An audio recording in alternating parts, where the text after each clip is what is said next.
your Fox 10 Facebook news update. Phoenix police making a welfare check at a home, ending up finding a drop house instead. Police say they found 10 undocumented workers inside the home near 49th Avenue in Thomas, and they are now investigating. In Gilbert, police investigating a deadly shooting. A 35-year-old Matthew Crane, they say, shot a 33-year-old woman and her daughter's 17-year-old boyfriend. Police found the suspect hiding near a canal. They say he would not cooperate. He was threatening them, so they opened fire. He is now in critical condition. More freeway shootings over the weekend, but officers do not believe they're related to a string of shootings from August and September. The first happening early yesterday morning near the I-10 and the Broadway curve. A short time later, someone fired a shot near 35th Avenue. 3 people were taken into custody. And Sunday afternoon, someone else fired a shot at a car on the I-17 in McDowell. A car was hit twice, its window shattered. The driver was slightly injured. This time the shooter got away.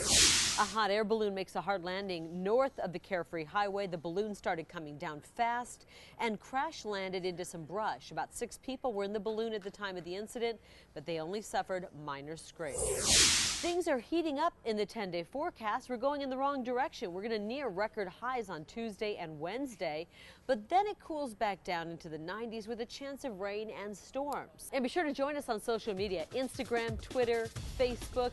Send us your video, your news and weather video using the hashtag Fox10Phoenix. I'm Carrie Lake. Have a great day.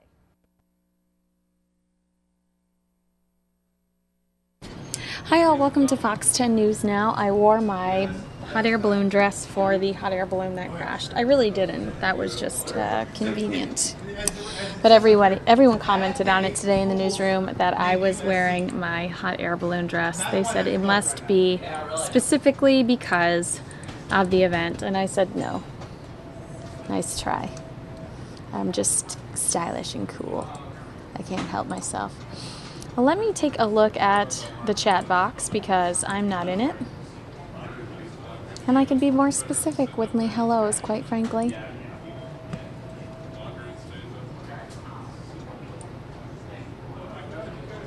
Halala asks if she missed McCain. She did, but perhaps we can re-cue it for her. I really do love our Foxbook Facebook news updates, and I love Carrie Lake. She was gone for a while, and now she's back.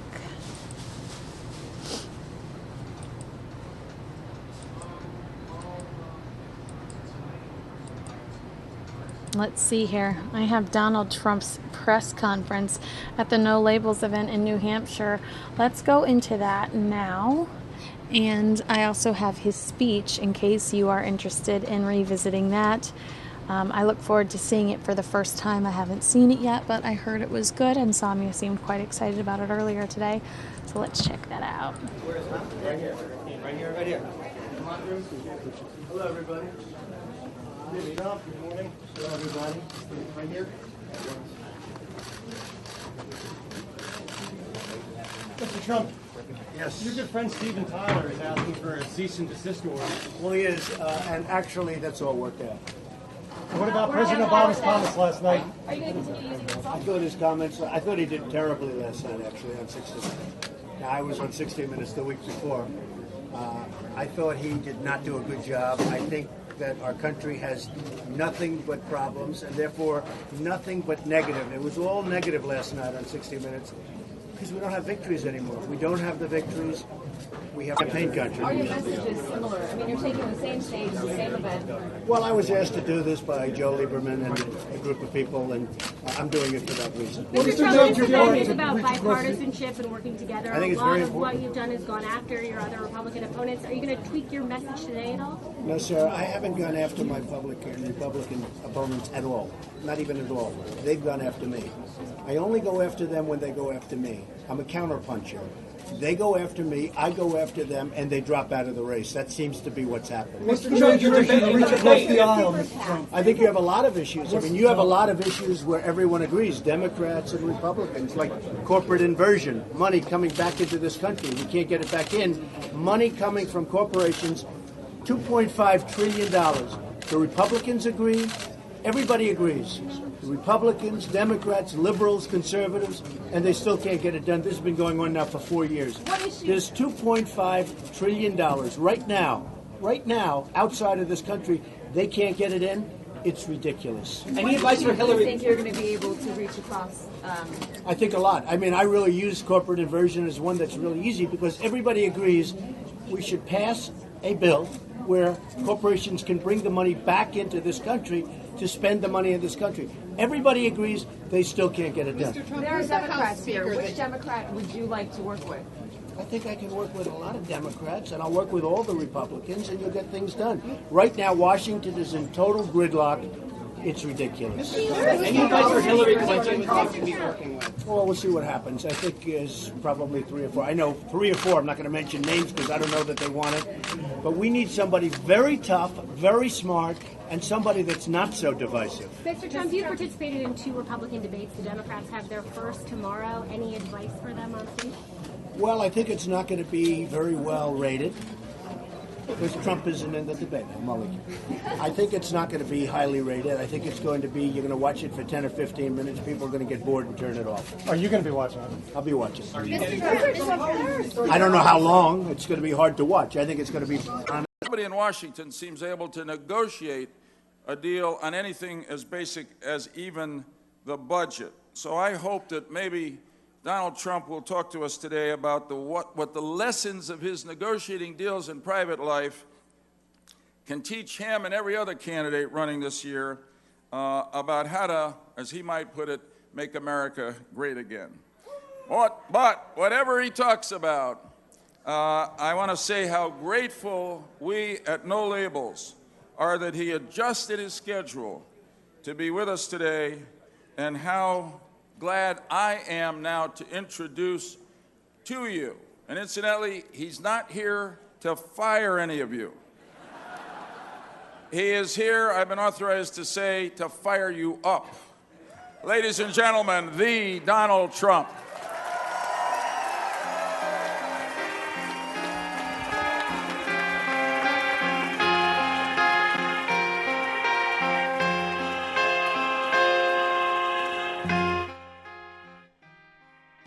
I'm surprised we're playing that so loudly, but typically when we have top 40 songs, especially one that has recently come under fire in regards to Donald Trump specifically Steven Tyler allegedly sent Donald Trump's attorney, his attorneys sent Donald Trump's attorneys a cease and desist in regards to this song. Donald Trump just said in the press conference you saw earlier that it was handled, but he did not elaborate. I'm a bit surprised that they're playing this, and I also kind of liked We're Not Gonna Take It better as well, if you must know.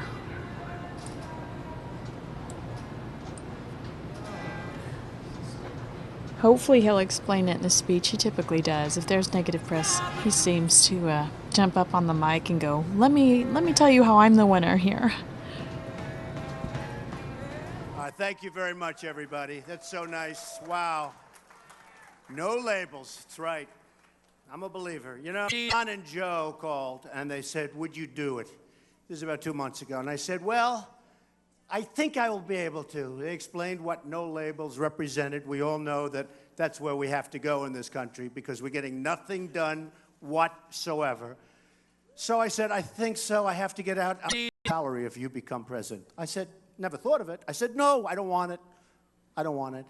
These guys don't want anything. They actually want to help. So I only say 20, 21, 22, because I want to be nice to the president, okay? But it's a disaster. We have to create jobs. We have to take jobs back from all of these countries that are ripping us. We have to bring them back. We have to bring them back home.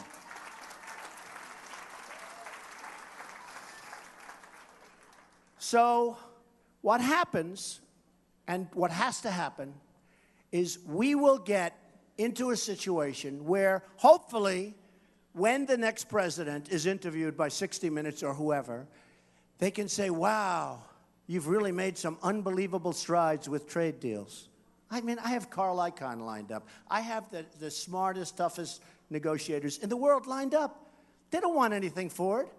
Just like I don't want a salary. If I win, I don't want, somebody said to me the other day, will you want your salary if you become president? I said, never thought of it. I said, no, I don't want it. I don't want it. These guys don't want anything. They actually want to help. They want to do something. And I know people that are so tough and smart. You don't just need tough. I was saying the other day, they said, oh, you want tough in terms of speaker. You want tough. And I said, no, I don't want tough. I want tough and smart. Tough is no good. I know too many tough people, they're not smart. You need the combination, right? Right. But you need the combination.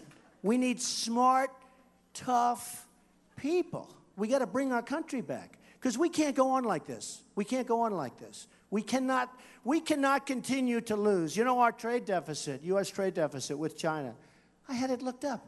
It's almost $400 billion a year. And last year was the same thing. And I went back 5 years. It gets worse. It gets worse. Now, if you want to do business with China, you can't. I have friends that are manufacturers. They can't get their product in. And if they do, they get a huge tariff. They have to pay a huge tariff. A man that I'm very close to, and by the way, I love the Chinese. I think they're great. But their leaders are too smart. I love Mexico. I love the Mexican people. They're great. But their leaders are too smart for our leaders. They're killing us at the border. They're killing us with trade. Nabisco is moving into Mexico. Can you believe it? Their big plant. They're leaving Chicago, which means I'm never going to eat another Oreo again. I'm serious. Never. Never. Ford is building a $2.5 billion plant in Mexico. How does that help us? They're closing in Michigan, all these plants, and they're going to build this massive plant. Explain, I went to the Wharton School of Finance. Why is this good for us? Why? In Tennessee, they were all set to announce a big plant, and the company announced very quickly, very ruthlessly, they've decided to go to Mexico instead. So now they're going to Mexico instead. Not going to happen. It's not going to happen. We're going to keep our jobs in the United States. You want to do business with some of these countries, they charge money. And I'm going to take care of people. I'm going to take care of women. I'm going to take care of men. I'm going to take care of the African Americans. Look at their employment rates. It's a record. African American youth, you look at what's going on in the inner cities, African American youth, they can't get jobs at all. 60, 70% unemployment. I'm going to take care of people. But I said to her, I really don't believe this is going to be about, am I a nice person? I think people are fed up with incompetent politicians that don't get things done. I'm telling you. I think they're fed up. And I think this is going to be an election that's going to be largely based on competence because we want our country back. We want to take it back. We want our country back. So it's really an honor to be with you. It's an incredible group. Behind me is the future.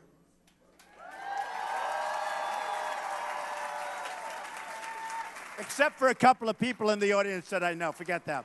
But this is the future. And I thought I'd take a couple of questions. They were asking, would I be able to take a couple of questions? So it'd be my honor. Go ahead, sir. Yes.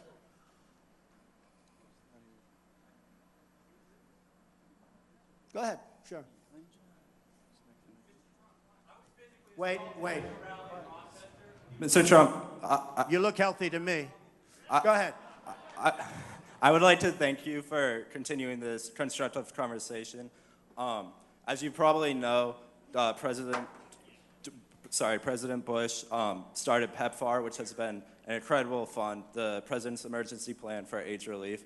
It has really been incredibly effective at AIDS treatment globally. And what with a group of college students across the country, really want to ask you is if you would commit to doubling the number of people on treatment to 30 million people by the year 2020? Well, I like committing to all of those things. Those are great things. Alzheimer's, AIDS, so many different. You know, we're close on some of them. On some of them, honestly, with all of the work that's been done, which hasn't been enough, we're not very close. But the answer is yes. I believe so strongly in that. And we're going to lead the way. We're going to lead the way on that. Okay, yes, sir.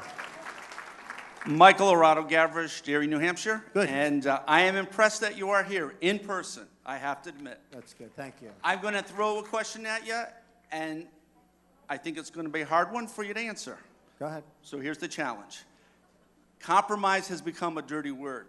If the other side said, we will do this, this, and that, and all they asked for you was for a tax increase, a specific tax increase, or getting rid of a tax deduction, what could you offer at the table, again, as a gesture of compromise? Okay, well, let me just say the word compromise is not a bad word to me.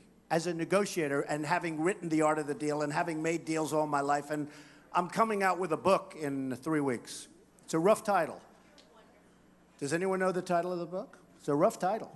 Crippled America. You know, I'll tell you, it's a very sad title because Simon & Schuster called me. They said, we'd love to do a book. And I said, I started writing, and I worked with a group, and they're great people. And I realized how much negativity is going on. And I said that, and then they sent this great photographer on, and they took these beautiful pictures of me smiling. I'm smiling, so happy, you know, I'm smiling. I look nice. My wife said, you look really good there, great. But I didn't use that picture. I used the worst picture in the whole group, and it's mean, it's angry, because I'm angry about what's happened to the country. And I put it right on the cover of the book. It's the worst picture, which shows I don't have as much ego as people. It's a horrible picture. But I like the word compromise. We need compromise. There's nothing wrong with compromise, but it's always good to compromise and win, meaning let's compromise and win. Now, as far as taxes are concerned, you know, I put out a plan where I'm reducing taxes very substantially. In fact, we're bringing corporate down to 15%. We're bringing tremendous tax reductions to virtually everybody. We're getting rid of a lot of the deductions, like carried interest, which is meant for the hedge fund guys. I mean, these are hedge fund deductions. We're getting rid of them. The hedge fund guys don't want to talk to me anymore. They wanted to give me millions. I'm self-funding my campaign. I'm not taking money from hedge funds or anybody else. They want to give me millions of dollars. I don't want it. Because if I take it, I got to be like Jeb Bush. I got to be like Rubio. I got to be like all these guys. And I got to do what they tell me to do. Because believe me, they're puppets. Believe me, they are puppets. So I'm self-funding my campaign, but we have asked for a very major tax reduction and a major, major simplification. So I think you'll be very happy. And the word compromise is absolutely fine. But if you're going to compromise, ask for about 3 times more than you want. Do you understand? So that when you compromise, you get what you want. Okay. Yes, go ahead. Go ahead. She doesn't have a mic. Who's got a mic back there? Okay, good. Oh, look who we have. Good. Good. I'm Allie Null. I'm Miss America's Outstanding Teen, and I travel across the country and teach kids about saving money, which is hard. Our government isn't even fiscally responsible. So I'm asking every single candidate, and I've been waiting to ask you. In particular. Yeah, of course. So specifically, what are you going to do about the $18 trillion deficit? All right. Well, what we're going to do, I mean, we do, and by the way, it's not 18 trillion, it's now $19 trillion. So we have now $19 trillion in deficits. 19 trillion. You know, if you look, we owe, when I say that, we owe, this is what you're talking about, we owe 19 trillion as a country. And we're going to knock it down, and we're going to bring it down big league and quickly. We're going to bring jobs back. We're going to bring business back. We're going to stop our deficits. We're going to stop our deficits. We're going to do it very quickly. Oh, how? Are you ready? Number one, we have tremendous cutting to do.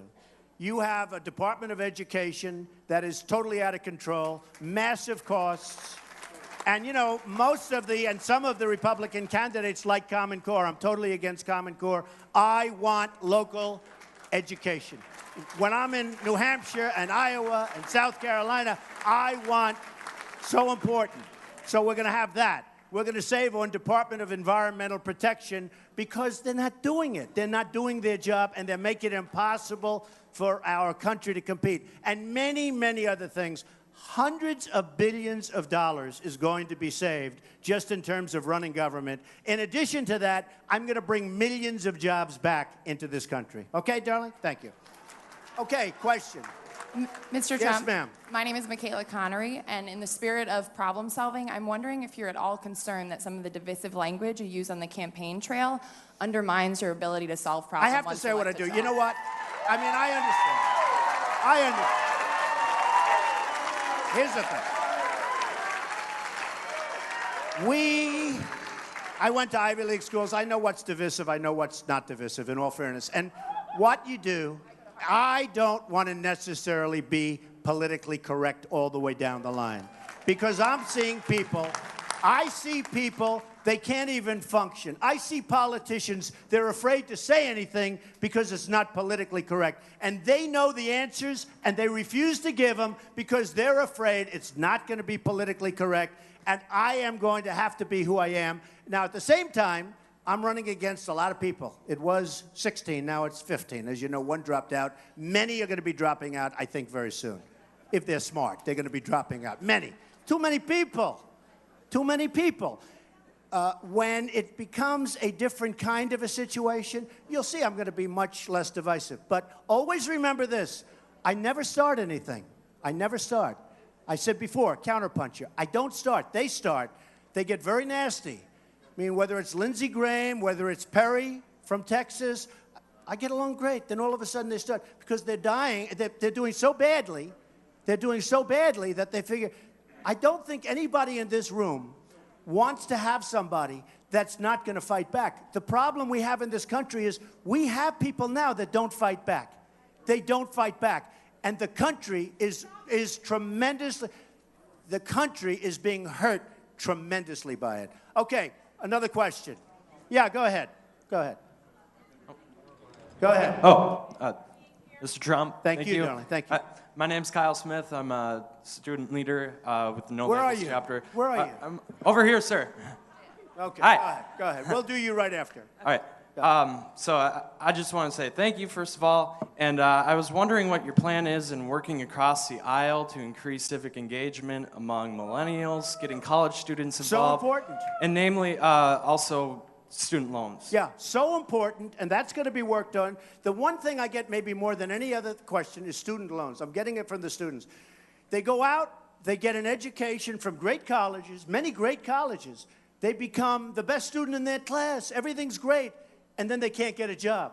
The best way to solve it is to create jobs. But they can't get jobs. The students are going out. They're in hock. They're borrowing money all over the place. They borrow the student loan money, which is, by the way, one of the only agencies in government that makes a lot of money, that's the one place maybe we shouldn't be making so much money. But it's the question I get more than any other question.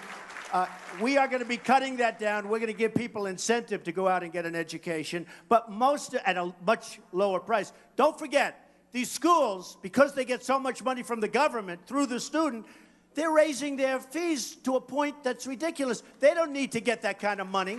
They don't need to get that kind of money. Because of the fact that the government is giving out so much money, you take a look at what's happened to the cost of education, and believe me, it hasn't gone up that much. So we're going to do a number. We're going to get those numbers down. And also, we're going to have jobs. So when you graduate, you're going to end up getting a nice job where you're very happy. Okay? Thank you. Great question. Go ahead. Go ahead. I'm curious what your perspective is on the Freedom Caucus, or AKA, I guess, the Tea Party, which, of course, has been at the heart of. But I love the Tea Party. Okay. I do. I love the Tea Party. This is good. You know what? The Tea Party, I'll tell you about the Tea Party. These are people, in all fairness, because you can't really, these are people that love this country. They do love this country, and they want the country to be great. I mean, it's very important. Go ahead. Yeah. The issue is, for example, I see not to offend anyone, but quite frankly, I see the Planned Parenthood it's a deck chair on the Titanic. So that's where I'm coming from. But that's their point of view. To shut down the entire government over it is kind of the small-worlded mindset. Well, they don't want Planned Parenthood funded, and I think a lot of people understand that, including me. They don't want it funded. I mean, I understand that. Right, so I mean, you do have that. Yeah. A lot of people feel that.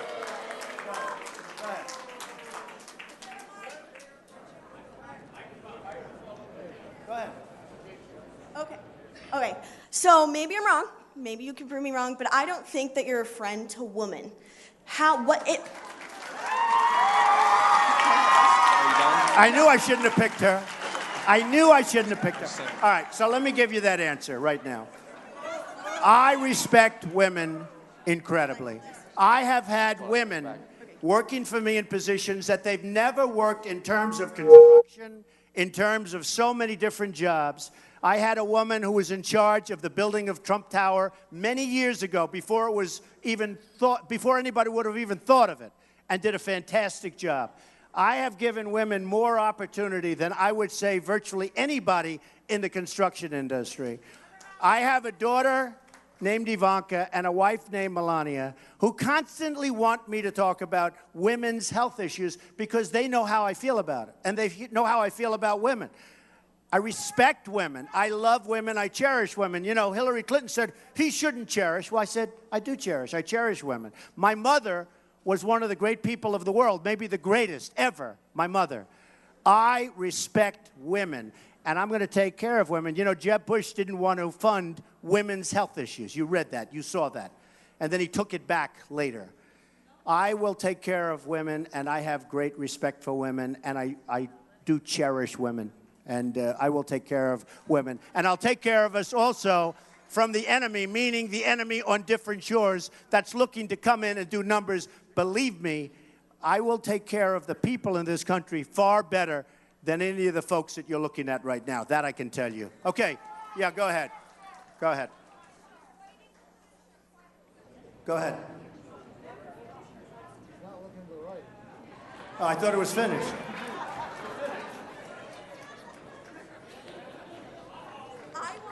Is it on? Okay. I want to get paid the same as a man, and I think you understand that. So, if you become president, will a woman make the same as a man, and do I get to choose what I do with my body?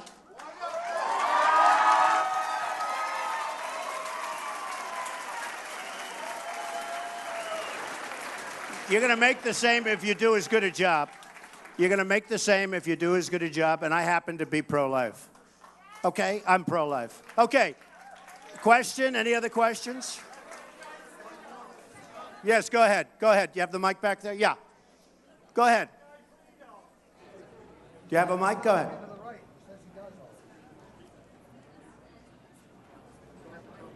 Go ahead. Shout it out. Come on. Let's go. Shoot. He's joking. Come on. Harvard. You go to Harvard? Hi, Mr. Trump. How are you? Thank you so much for... Oh, sorry. Thank you so much for coming to speak to us today. I just have a really quick question about something you said earlier this summer about... Basically, you said that South Korea takes advantage of the United States in terms of the defense spending on the Korean Peninsula. Right. You said they didn't pay anything. However, I just want to get the facts straight and say Are you from South Korea? I'm not. I was born in Texas, raised in Colorado. But I just want to say... I just want to say that, you know, no matter where I'm from, I just like to get my facts straight, and I want to tell you that that's not true. South Korea paid $861 million. Which is peanuts compared to what it's costing us. Yeah, but the United States also has geopolitical... Excuse me. It's peanuts compared to what it's costing. It's peanuts. And by the way, they are a very wealthy country. Part of the problem when we talk about, like your question, about deficits and about losing and why can't we do, we're defending Germany, we're defending Japan, we're defending South Korea, we're defending so many countries. We get peanuts, we get nothing, we get, you know, you're right, we get a small payment. It's a fraction, a tiny fraction. And I say all the time about South Korea, I ordered 4,000 television sets recently for a big project. They all come from South Korea. My only bidder was South Korea, except for Sony, which is in Japan, and they lost their way, okay? My only bidder, whether it's LG or whether it's Samsung, these are wealthy countries. We have 28,000 soldiers on the border of South Korea. So we defend Germany, which is sending cars and everything over there, it's an economic behemoth. We're defending Japan. So here's the deals that we make. We defend Japan, and we have to defend them with our lives. If anybody attacks Japan, we have an agreement. We have to go and attack and fight and die and spend. But if anybody attacks us, Japan doesn't have to do a thing. That's the way we run things. It's not going to happen with me, folks. It's not going to happen with me. And if we're defending people that are far richer than us, they're going to have to pay for it. We want to help them. But why are we defending Germany? Why are we defending South Korea? Why are we defending Japan and they don't do anything for us? We're going to have great relationships. But why do we pay the cost of defending the world. And you know, when you look at your military budget, yeah, it's far higher than anybody else's. But you know why it's higher? Because we're defending all these countries, not helping us. So we are going to change things around, and we're going to make America great again. Believe me. Thank you all very much. Thank you. Thank you. There we go with the "we're not going to take it" for your dream on at the beginning. That was a pretty heated exchange. I wasn't expecting that kind of exchange, and I think that when a presidential candidate is out like that, they should. Well, I've always wondered if they had handpicked the questions that are asked. I've always wondered that because it seems more often than not they're favorable towards the candidate. They're intelligent questions that the candidate can clearly answer. However, I thought that they should have been more protective of him there. Although I am a Trump fan, as most of you know, I did think that they should have been much more protective of him there than they were. A little disappointing. I've got a few minutes of Ben Carson. I know I saw Tess I saw Tess in the room, and I know Tess is a fan of Ben Carson. I've got approximately 10 minutes of Ben. So let's take a look at what Ben Carson has to say on the campaign trail. We're hearing a lot from our GOP candidates, but we are gearing up for the Democratic debate coming up here soon on CNN. We don't hear a lot from anyone other than Hillary Clinton. We did get some Bernie Sanders today. We got some Bernie Sanders on Friday. We were surprised at the amount of Bernie we've recently gotten. We do not hear from Martin O'Malley very often, and there are actually multiple candidates that are going to take the stage at the Democratic debate that we've never covered here on FNN, and I don't even know their names. I'd have to look it up again. But let's take a look at Ben Carson, who always has something interesting to say. Appearances, he has made a lot of headlines on issues such as the mass shooting in Oregon, the debt limit, and whether he could vote for a Muslim for president. But we all know the best place to make news is in this room and at this podium. So let's be about it. Ladies and gentlemen, please give a warm National Press Club welcome to Dr. Ben Carson.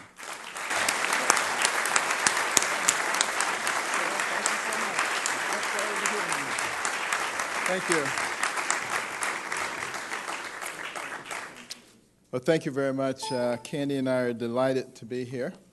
And I'll just get right into it because I don't have a whole lot of time, and we're going to want to leave a little time to answer some questions.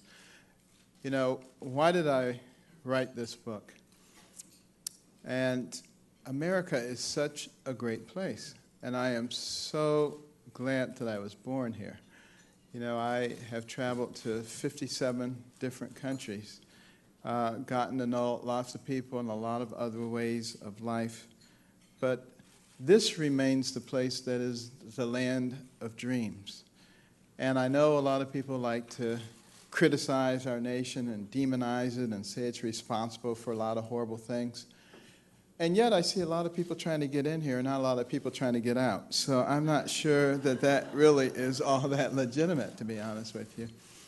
But, you know, growing up, you know, in poverty with a lot of disadvantages, the thing that was really great is I was still able to focus on my dream of becoming a doctor. It was the only thing I ever wanted to do. I skipped right by policemen and firemen and went straight to doctor. And, you know, I loved anything that had to do with medicine. I even liked going to the doctor's office. And I would gladly sacrifice a shot just to be able to smell those alcohol swabs, you know. It was so cool. And, you know, on through the whole process, were there a lot of hurdles along the way? Absolutely. Tremendous hurdles along the way. But nevertheless, it was still possible to realize that dream. And I want to make sure that that continues to be the case.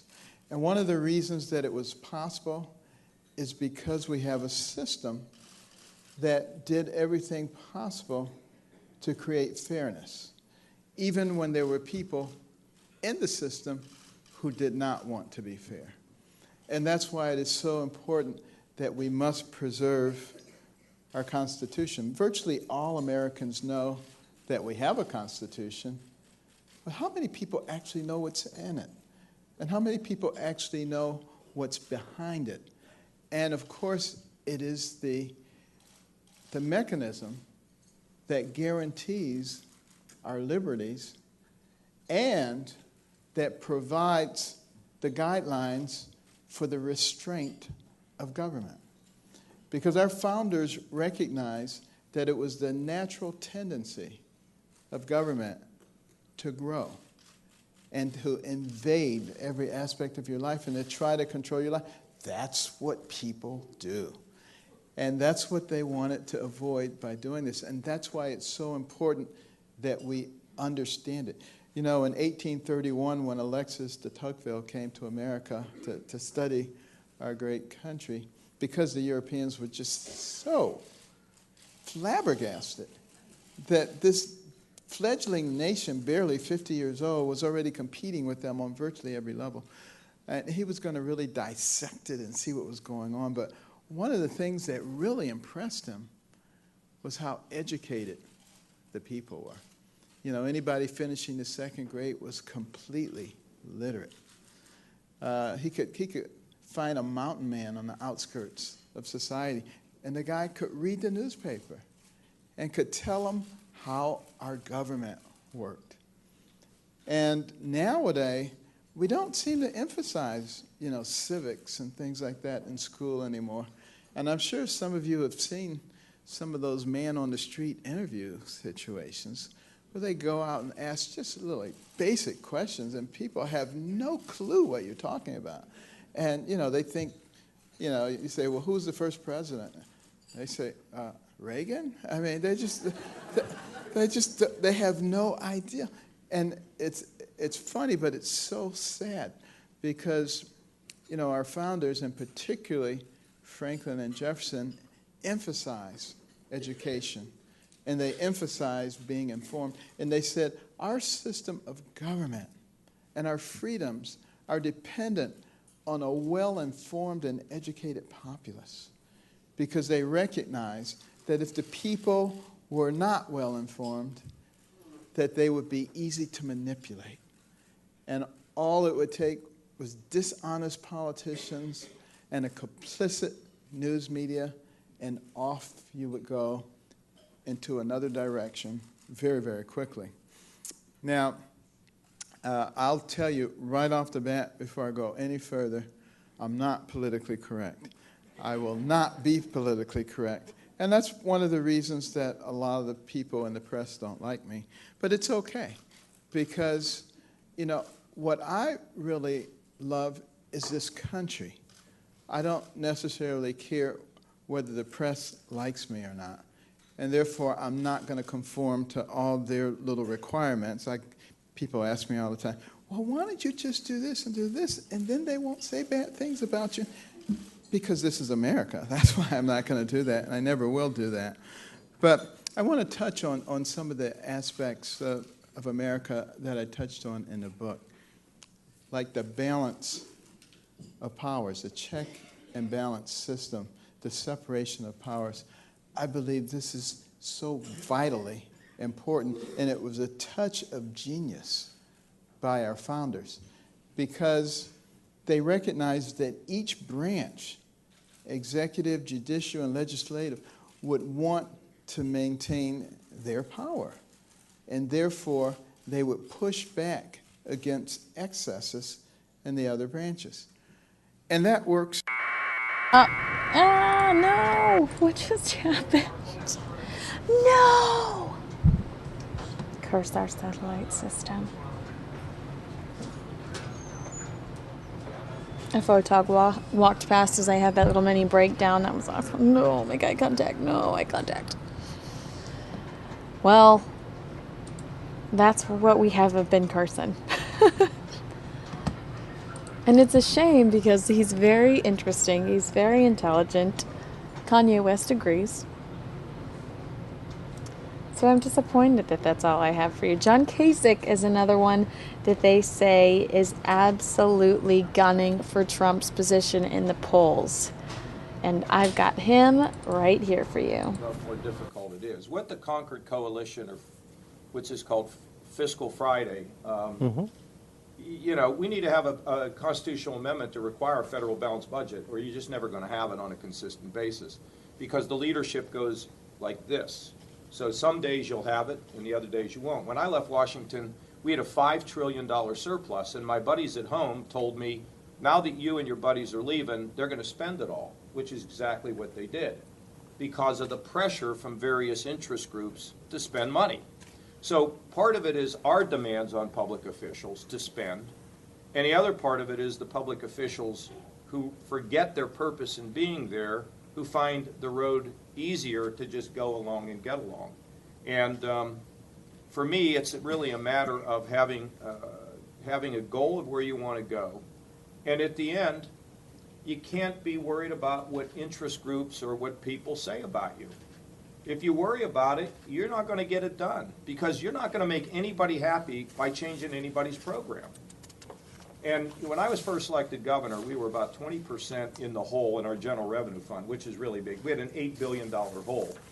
One of the first meetings I had after I was elected, and I've been severely criticized for saying this, but it's been distorted because people thought I was talking to the public. I wasn't. I was talking to a group of lobbyists, all of whom fight for their certain stuff. And I was saying to them, look, I know you're going to fight for your stuff, but I want to just suggest to you that you get on the bus and help me to get this done, because if you don't get on the bus, I'm going to run over you with the bus.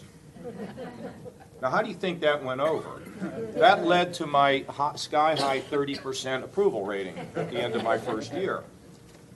But, you know, I'm doing pretty well right now with the public, and we have a $2 billion surplus, and we're up 347,000 jobs. So, Paul, it takes unique experience to do this. You have people running for president now. They're like, we're just going to go there and do it. It doesn't work that way. You got to know how to work with Democrats. You got to know how to lead Republicans. You got to understand where the compromises are. You got to understand where you push and you say, I am not going to cave on this. It's what you have to do. It takes real leadership, ingenuity, creativity, and just like a downhill skier, no fear. For those of you here, you can see former Congressman Dick Sweat. For those of you watching at home, he is sitting right over here in the audience, and that's what... Wave. We all see. There we go. There we go. You were just talking about a balanced budget amendment. You are one of the leaders in that movement to get it passed. Some have criticized those who advocate for a balanced budget amendment that doing that kind of puts the other tough choices to the side. If you're going to, you know, it doesn't allow you to talk about the other tough choices you would make in your budget. How do you? I don't understand what is that question? I don't get that question. By pushing for a balanced, by pushing for a balanced budget amendment, it forces you to make choices. So I don't understand. Some critics say that... You know why it gets criticized? It gets criticized because people say, well, if you go to a convention, God knows what they'll do, even though 38 states have to ratify whatever gets recommended. And the other thing they say is, I think that's the fundamental problem. That's the fundamental objection to it. And there have actually been some legislators that say, oh, wait a minute, if you pass a balanced budget amendment, that might affect my state. And we want that federal money. So that's the two reasons that people oppose it. And actually, I don't know where we are. I can't remember how many states, but I went on an early crusade. This is how I found myself into the presidential race, because I was spending my time traveling the country trying to get this constitutional amendment done. And it's passed a number of legislators. I don't have the latest count. But if I become president, it'd be a high priority for me, because I never dreamt when I left Washington that it would be possible for a Congress to blow $5 trillion. Because we could have used the $5 trillion projected, is a projected surplus. We could have used that to fund individual accounts for young people in regards to Social Security. It's gone. And, I mean, you have to have an amendment. If you didn't have a provision here in New Hampshire to require a balanced budget, you wouldn't have one. I wouldn't have one in Ohio. It wouldn't happen. There would not be the pressure on a consistent basis. You could do it from time to time, but you could not have the consistent performance on this. I mean, look, anybody that's here today on a Friday in the rain, you got to be a little half crazed to be worrying about balancing a budget. So we obviously have a passion for this. I've been doing this since I was 26 years old. You will not get these problems fixed without a constitutional amendment. If I'm president, we're going to balance budgets, okay? It's going to happen. And I'll have more to say about it next week. But you know, it's never going to be consistent because the pressures rise on members of Congress to spend money. And we like to think it's their fault, and it is their fault, but we're the ones yelling, right? We're the ones yelling at them to go and give me my program. We need more money on early childhood. We need more money for student loans. We need more money for the military. We need more money for agriculture subsidies. This is what it is. Do you all get that? So we looked, it's like Pogo. We looked in the mirror and we saw ourselves. Now, it's up to mom and dad to tell the kids, you can't have that. And it's up to leaders in the Congress to figure out a way to make these programs work better, because the answer to a balanced budget does not always lie in cutting things. Now, I inherited a Medicaid program that was growing at 10%. Medicaid is the hardest budget for any legislature to control. Now, my second budget, we had gone from a 10% growth to a 2.5% growth, and we did not take one person off the rolls or cut one benefit. There's a case where we made it work better by innovating the program. But that's you have to think about how to do that. So it doesn't always require slashing. It requires people to think differently. But every time you tell people to think differently, then it upsets the people who say, no, we have to keep doing this. Paul, one time, I don't know, Dick, whether you were there, I offered an amendment to kill the Interstate Commerce Commission. The Interstate Commerce Commission was created to regulate the delivery of ice in ice wagons. And it still existed when I was there. Now, Jimmy Carter, to his credit, deregulated the airline industry, the bus industry. That was a very one good thing he did. You got into the deregulation of these industries. But yet the ICC still existed with no purpose. So I snuck up on him in the U.S. House and passed it. And it went to the Senate, and I think they had a hearing. Anyway, I went to it, and there were people standing out like way down the hall. I'm thinking I'm at the wrong hearing room. Who would care about the Interstate Commerce Commission? Excuse me. But even with that, even with the Interstate Commerce Commission, there were people saying we need to hang on to it. Now, we ultimately killed it. And the minute we killed it, there were other bureaucracies that said, they got the nicest building in town. How do we move in? So it's really a bizarre situation. But we can get there, folks, and we have to get there. We're getting a lot of questions from the audience, like that one on the balanced budget amendment. Let's talk about some other issues. Entitlement reform. Some of your rivals for the nomination, like Governor Huckabee and Donald Trump, are saying, don't touch them, hands off. Others, Chris Christie's been out there very outspoken about making some major changes. And I'm wondering where you stand when it comes to entitlement reform. Well, you can't balance a budget without entitlement reform. What are we kidding? I mean, but that's not the only thing that matters. What also matters is the discretionary spending. So, yeah, you have to reform it. I've already been involved in reforming Medicare and Medicaid. I mean, I did it in the '97 deal. I also had a plan on Social Security. I'll tell you what it did. We were in such a state that we could basically fix it by accomplishing these things. If you were on it or close to being on it, it didn't affect you. If you were younger than that, like a baby boomer, because the Social Security initial benefit gets calculated. And it gets calculated with several indices. So if you remove one of the indices, your starting point is lower.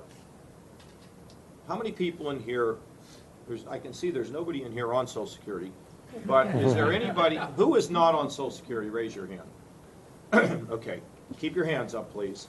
How many of you know what your initial benefit is going to be?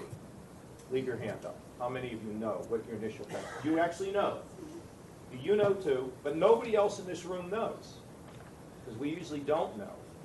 Now, what if I told you your initial benefit was going to be somewhat lower in order to save the program? Would that drive you crazy? Would upset you? Okay, well, you'd get over it. And you're going to have to get over it. And then the initial benefit for those younger would be a lot less. We created I don't know if it would be a lot less, but we created the private accounts funded out of the projected surplus. It would have balanced Social Security for 100 years because of the power of accumulated savings. They didn't do anything.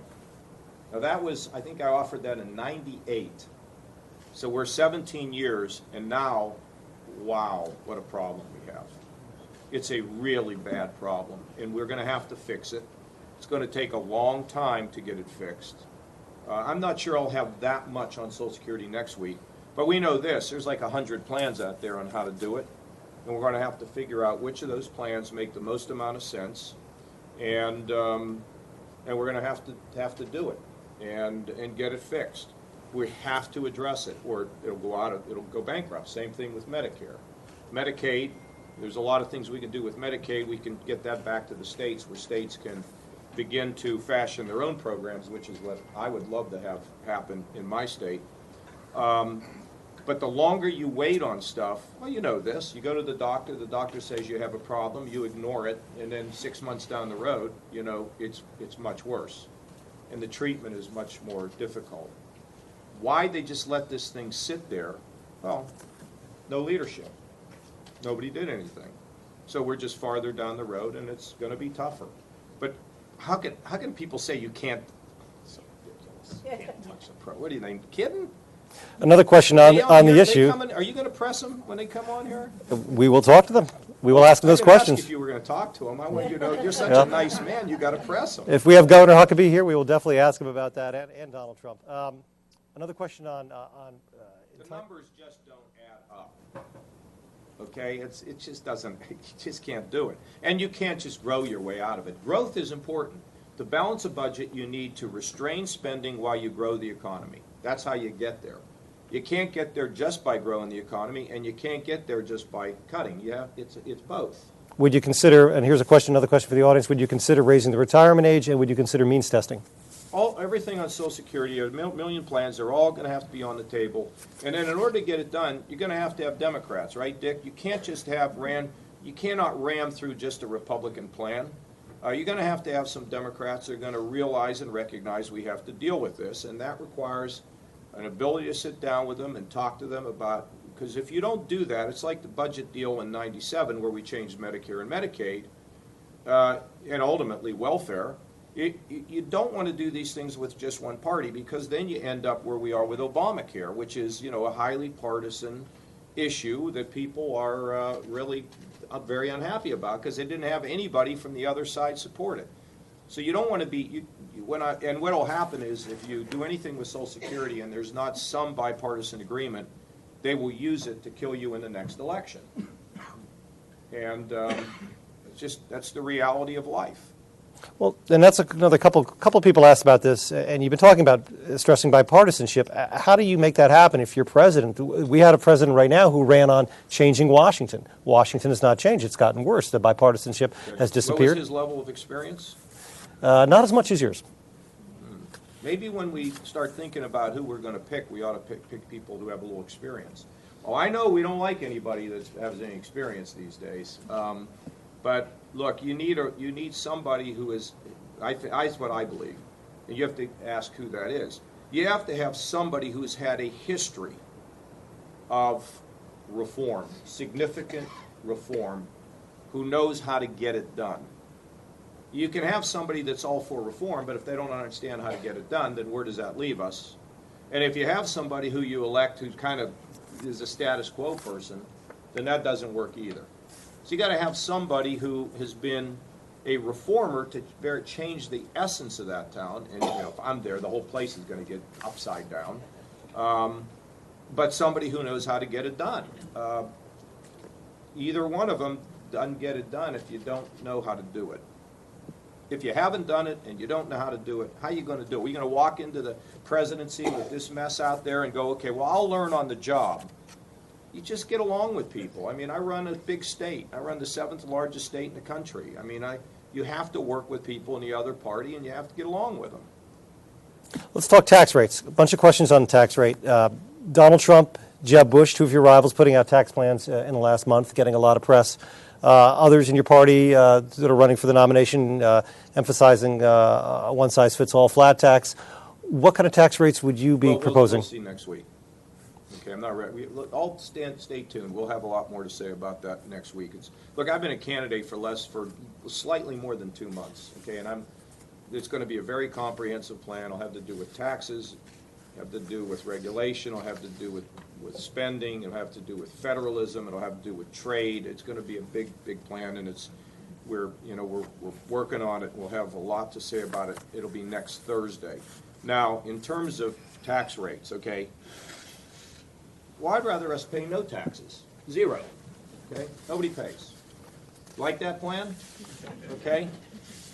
You can put out anything you want. How does it work? What happens to the deficit? Because if you have big deficits, then you have slower economic growth. So when somebody says, I want to have a 10% flat tax, want to give up your home mortgage deduction, how many of you want to give up your home mortgage deduction? Raise your hand. Not one person? You mean we're going to have a 10% flat tax, but you're going to keep all your deductions? And you know what? I got a chicken in every pot, okay, that I'm going to give you. You know, the question is, what is the effect of that? How do you do that and not put us so far in the hole that we're in a deeper hole than we are right now? Now, you clearly want to have, now there's an issue, it's called scoring. If you say, I want a 10% tax, you got to get it scored. What do the budget experts say about the impact of that? Now, you'll have some economic growth, but will you have enough economic growth to produce the revenue? Particularly, by the way, if you don't think you should touch and time. What you're telling me is there's people running who want a 10% flat tax and don't think you need to deal with entitlements. That's not realistic, you're saying. What do you think? I'm asking you. Well, I'm not running for president. No, but you're a citizen. I want to know what you think. You know, the problem with the media is when you ask them a question, they freeze. It's like they don't, they're all, the way they are. They're all neutral. They're above it all. I got you. I love Paul, by the way. I think he's a great guy. But, so you won't answer as a father? I won't make you answer. Anyway, I think the people here want to hear from you, not from me. No, they would love to hear from you. Believe me. All the millions of viewers here on New Hampshire 1. Anyway, so you have this issue of scoring. If you cut taxes, what is the dynamic effect? Now, right now in Washington, we calculate this on the basis of static. You do this, it does that, and that's it. It's a simple addition, subtraction question. Right, Dick?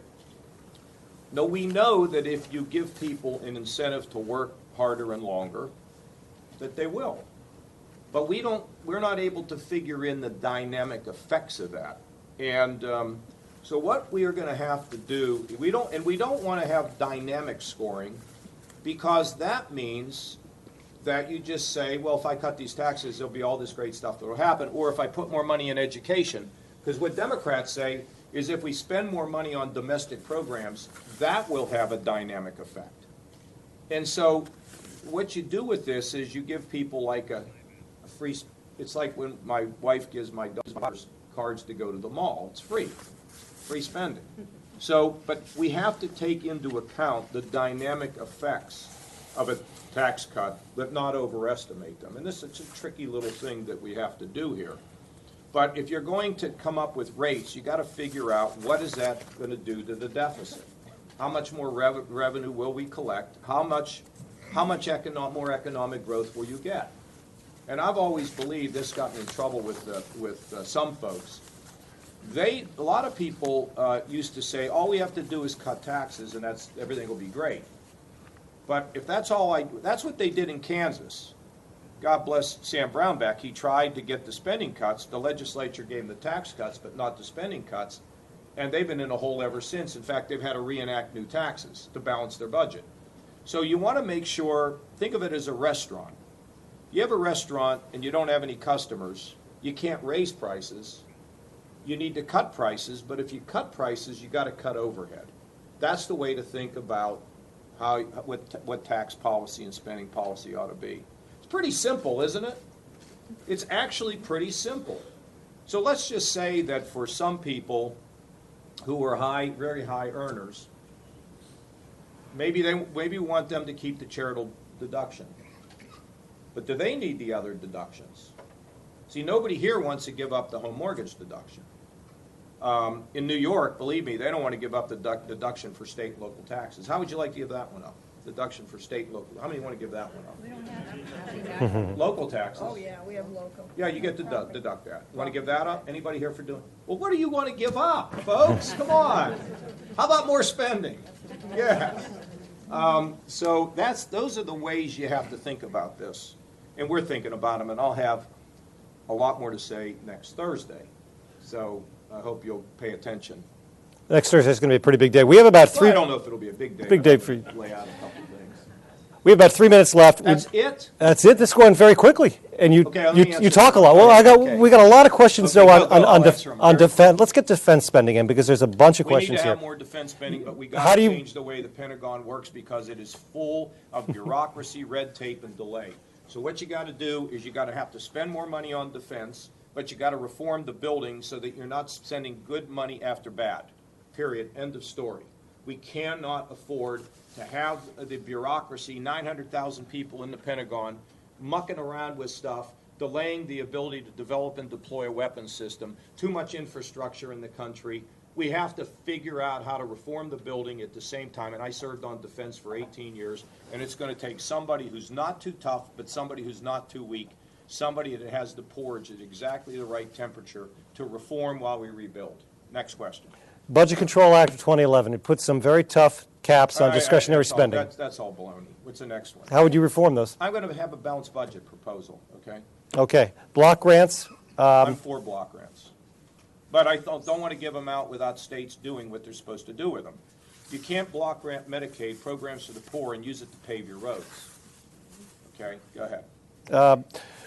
Let's see. Another one on military spending. And this one, you talk about proposing increasing the military, larger Navy, some other proposals. You got to do it over time. How are you going to do it over time? There's going to be a bump. In the early years, there's probably going to be a little bump in the deficit because of the need to cut taxes and to fund defense. Just do it over time. You can't do everything overnight. I'm being told. I want to fix my roof. I want to get air conditioning. I got to repaint my house. Just do it over time. All right. Unfortunately, we are down to about 20 seconds right now, so I think if I ask you another question, we're going to get in a little trouble. Governor John Kasich. Okay. Now that we're off the air, do I have a little bit of time? We got another 15 seconds, so we're just going to say goodbye. We want to thank all of our partners, and this is the first edition of Fiscal Friday. We are going to do an after show in a minute for the people here in the audience, but thank you very much for watching. And now back to our scheduled programming on WBIN TV. Thank you very much.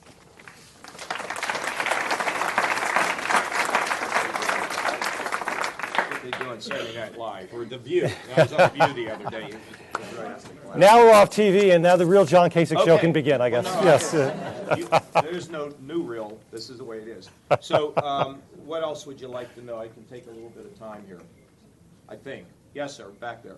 So, John, I'm Ignatius. I'm a Democrat, but I'm very interested in the Republican side because someone's going to be the next president, and I want it to be the best from both parties. And I was impressed with you in your first the debate because you talked about the poor. My question, though, is you said first we get the economy fixed, then we'll address the poor. And shouldn't we do them simultaneously? I'm just saying to you that if you don't have a growing economy, you're very limited in what you can do.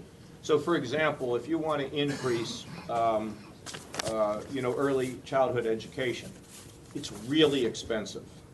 So we're increasing it, but if we were in the hole in Ohio, I wouldn't be increasing it because I wouldn't have the dough, right?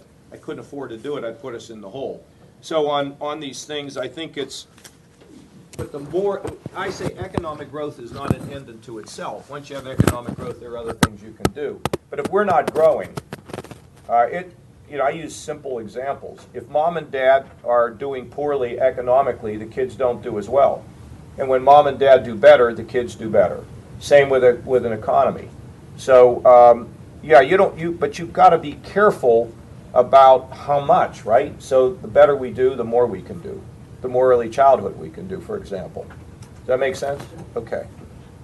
Yes.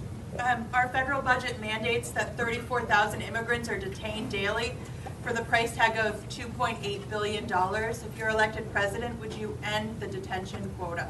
I don't know what that is all about, so I can't answer it. I'd have to find out what you're talking about. If you get us the question, we'll look into it. Yes. You're talking about the defense budget needing more money? Yes, sir. When it's already cumulatively about 50% or better of what we take in and spend? But more than what? Vastly influenced by some big lobbyists who roll the barrel down there in Washington all Yeah. the time. What are you going to do about that? I mean, Sir, I limited the defense budget Yeah. does not include veterans. Dick will tell you, I think he was there, when I was doing my B-2 stuff. I limited the production of the B-2 bomber.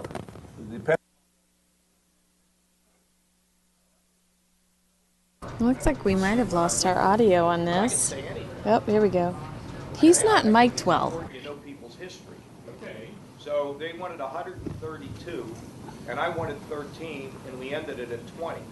Every major defense contractor was furious with me. I'm not interested in rebuilding defense on the basis of who knows who. I'm interested in rebuilding defense so that we have the best fighter jets, the strongest army, the best technology, and a strengthened Navy. So I'm not all that interested in who it is that gets the money from that. I'm interested in making sure that our defense is strong. And so my history has been as a reformer. I can't raise money from the defense industry. They don't particularly like me because I don't play that game, and I don't play that game with anybody. So, sir, the pressure to continue programs, it's got to be stopped, because if we don't, we're taking money out of the essential amount of resources that need to be sent to the men and women in our military so they're strong and protected. I share your concern, but I don't work that way. Yes? It's a chorus. When Paul just asked you about entitlements, the first thing you mentioned was Social Security, and that surprised me because I don't consider Social Security to be an entitlement. I consider it to be an Well, it is. It goes up automatically all the time. I consider it to be an earned benefit. Yeah. Well, but, I mean, it's out of whack. The amount of money being paid in and the amount of money coming out is out of whack. It's going to run out of money because we pay Social Security taxes, right? You're right about that. We pay into it. But the numbers don't work, so we're going to have to change it. We've got to change it so that the amount of money that flows in from Social Security taxes equals the amount of money that is going out to pay benefits. So that's just the way it works. That's just the way it is. And if you get to a certain age, you qualify for it automatically. So you're going to have to just deal with it. But we got to look. I am not next week going to have a detailed suggestion on Social Security because I can't do everything at once. But my answer to that really is we got to look at all the things that are on the table. Do you raise the retirement age? I'll give you another one. Do you raise the cap? Right now, you know, you're limited on the amount you have to pay. But if you raise the cap, the benefits increase. So at some point, do you de-link what you pay in from the benefit you get out? Something that has to be thought about. You know, can you over time create private accounts? If you just change from wages and prices to wages or prices, how far does that take you? I mean, there's a multitude of questions. And then the question gets to be, what will some Democrats support? Because it's going to be essential you bring some on. And there are some there, if I'm president, some there that are going to say, yeah, this is really a problem. And then I'm going to have to use you to say, hey, we got to fix this thing. and we'll try to do it in such a way that it has the least amount of disruption. But if they'd have done it 15 years ago, you wouldn't have noticed it today. But they didn't. So now we have to deal with it. Okay? Yes, ma'am. Yeah, on the topic of military spending and reforming the Pentagon, the majority of retired generals go to work for the defense industry.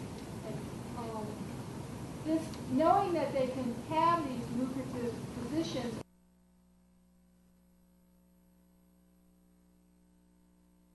And that concludes our footage of John Kasich at New Hampshire, or I'm sorry, the University of New Hampshire, answering some interesting questions. You saw a bit of his personality there when he was like, "Are we done? Are we done? Are we done? I'd like to get real." And he had to wrap up whatever additional TV segment they were doing, and then gave him a chance to actually take over the conversation. I see that the chat room is having a fun debate, which I'm always appreciative. I appreciate you guys being engaged. And I'm looking at, I'm watching Carrie Lake brush her teeth.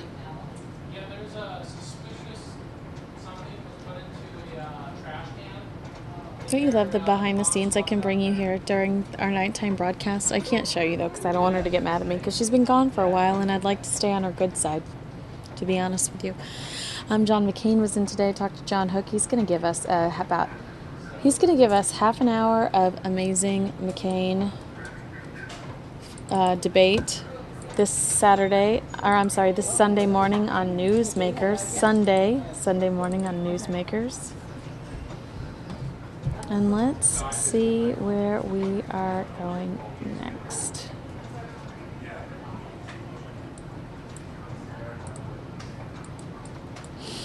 Let's take a look at Ted Cruz. Everybody, I feel like we're heating up. I feel like we're hearing from many more, many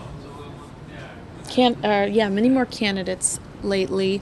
Here's Ted Cruz. We heard from Ted Cruz today. We've heard from John Kasich today, Lindsey Graham today, Donald Trump today, Bernie Sanders today, and I think I even have some Hillary Clinton from today as well.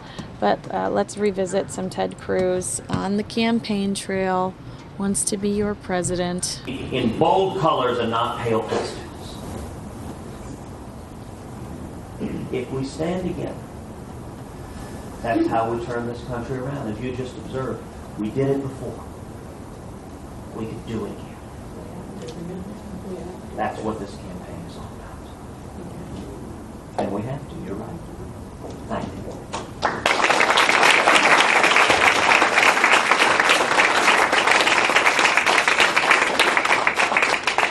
And now I'm happy to answer or dodge any question you like. Yes, ma'am.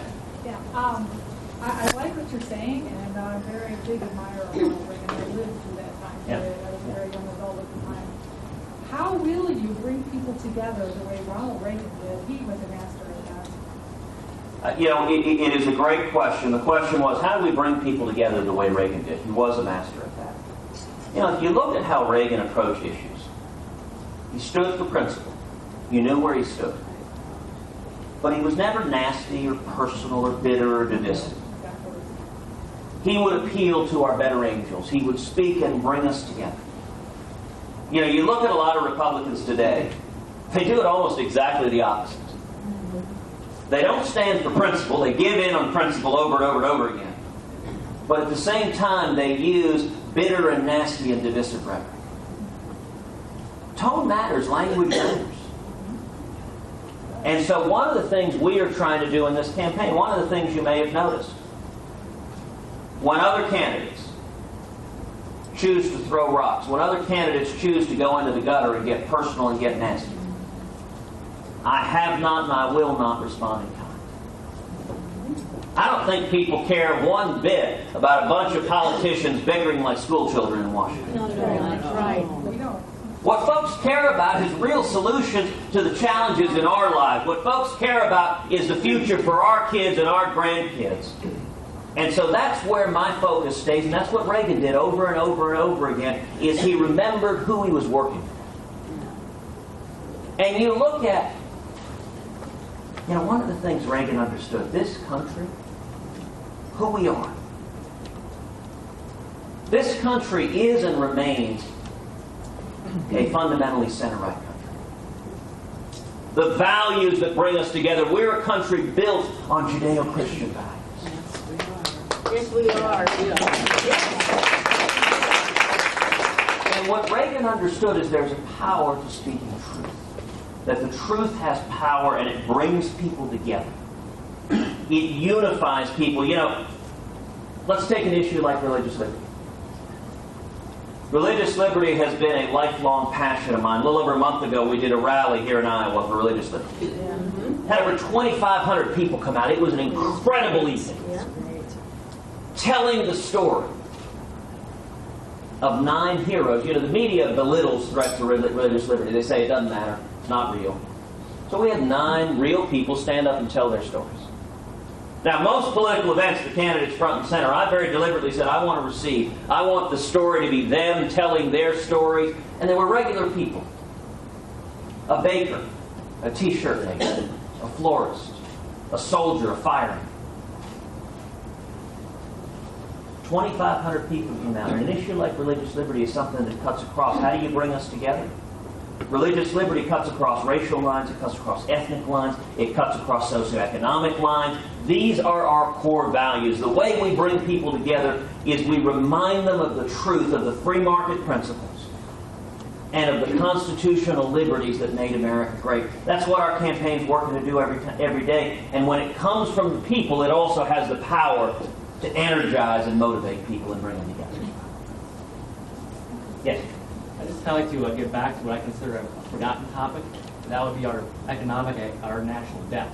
Yes. And with the CNBC debate coming up, I thought it would be a good time to bring that up. Now, the typical response is we don't want to put all this debt and stuff on the back of our children or grandchildren. However, I have an additional viewpoint, and that is with all this debt that's being issued, we literally put more dollars out into the economy. And when you increase that supply, you devalue the dollar, therefore losing its purchasing power. Therefore, you don't need more dollars to purchase stuff like in the commodity market, which eventually flows through to the grocery store. Sure. And that affects the middle class more than anybody else. So I just wanted to run that by you to help you maybe make a connection with the middle class, because that's pretty much what's been going on for the past 10 years. Listen, you are absolutely right when it comes to the debt and when it comes to both debasing the currency on both fronts. You know, on the debt, I'm reminded of a few years ago, back in 2012, I was speaking at the Republican National Convention down in Hampshire. And I talked about the national debt there. I talked about our little girls, Caroline and Catherine. And that night I went home, or went back to the hotel. It was really late at night. I began looking at Twitter with my wife, Heidi. And the comedian, Paula Poundstone, apparently was watching the convention that night. I guess she didn't have anything better to do. And she sent a tweet. She said, Ted Cruz just said, when his daughter was born, the national debt was $10 trillion. Now it's $16 trillion. What the heck did she do? Which Heidi and I laughed very, very hard. You know, our daughter, Caroline, she's now 7. In her life, the national debt has now grown from $10 trillion to over $18 trillion. It's fundamentally immoral what we're doing. And when you talk about the money supply, you look at the Fed. I'm one of the original co-sponsors of Ron Paul's audit the Fed. I am deeply concerned about QE1 and 2 and 3 and infinity. I mean, we are engaged in a monetary experiment the likes of which the world has never seen, inflating our currency and debasing the soundness of the dollar. And what you noted is exactly right. It is an invidious tax on working men and women. Number one, it hammers seniors. Devalues your savings that you've spent a lifetime earning. When you undermine the currency, the savings of seniors is weakened substantially. But then for working men and women, look, if you're a single mom struggling to make ends meet, what have you seen happen in the last 6.5 years? You've seen the price of milk go up, the price of eggs go up, you've seen the price of chicken go up, you've seen the price of ground beef go up. You've seen your electric bills go through the roof. You've seen your health insurance skyrocket. And in that whole time, your wages have stagnated or gone down. That's the reality of what we're doing. The people are getting hammered. The rich do great, by the way. Do you know the top 1%, the millionaires and billionaires, that the president always demagogues? They earn a higher share of our income than any year since 1928. Those who walk the corridors of power in the Obama administration have gotten fat and happy, but this campaign is all about hard-working men and women who want to believe again in the promise of America. Yes, sir. First of all, I'd like to thank you for your service to the country as senator, because your record speaks for itself. What I don't understand is we have two so-called outsiders that are leading the polls right now. This morning I looked, and you had moved up into third place, thankfully. But when you're in Washington, you seem to be an outsider there. So how do you intend to deal with that? Well, thank you, sir, and thank you for your service. Thank you for serving the country. I will acknowledge what I'm in the Senate dining room. I've sometimes wondered if I need food tips.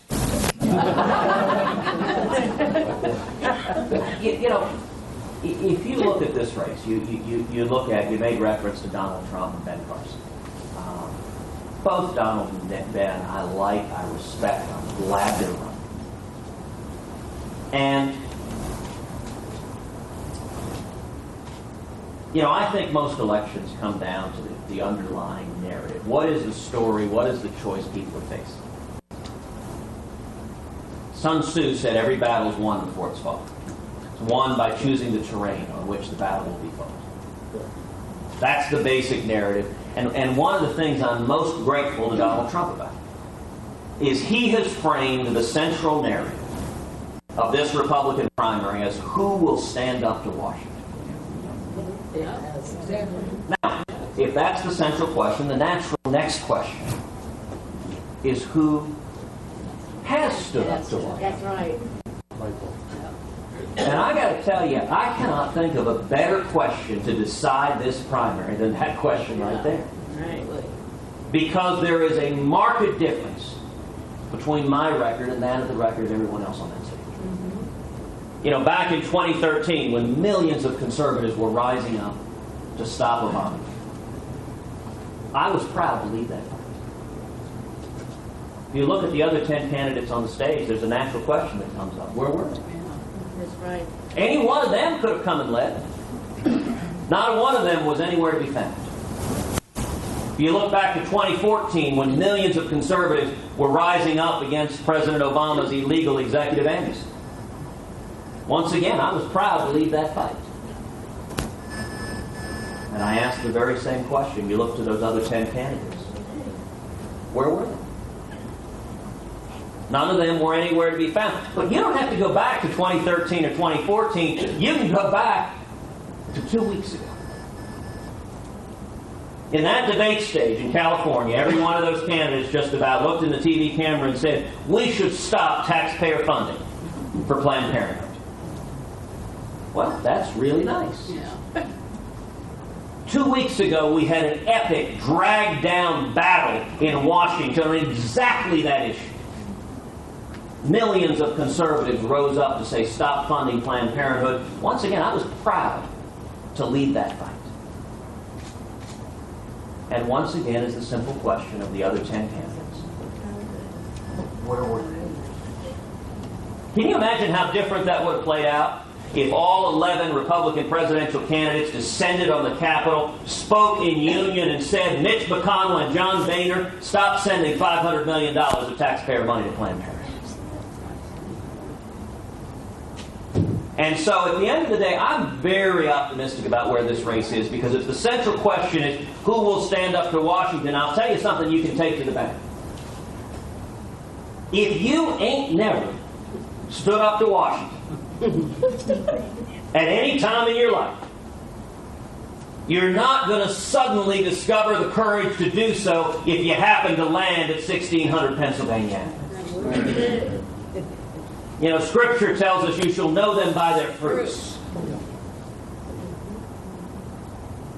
And so, you know, the course of a campaign is a conversation. I like how this conversation is framed. And then the strength of this campaign is from the grassroots. We are working, you know, we've rolled out now. We have county chairmen in all 99 of the counties in the state of Iowa. We're the only candidate in either party that has a campaign chairman in every county in all 4 of the first 4 states: Iowa, New Hampshire, South Carolina, Nevada, with county chairman in every single county in all 4 states.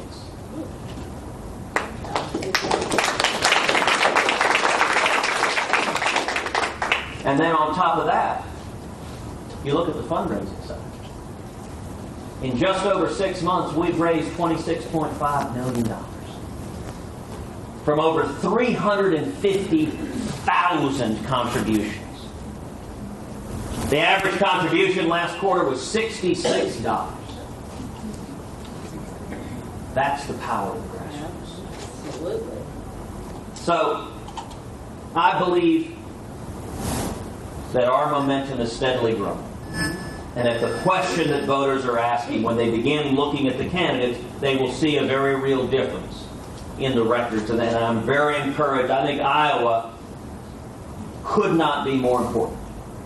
And look, one of the things I think is great about Iowa, you know, we're seeing now the Washington establishment talking about wanting to end Iowa's role as first in the nation and end New Hampshire's role. I think that is lunacy. I think it's a terrible idea. I'm with you.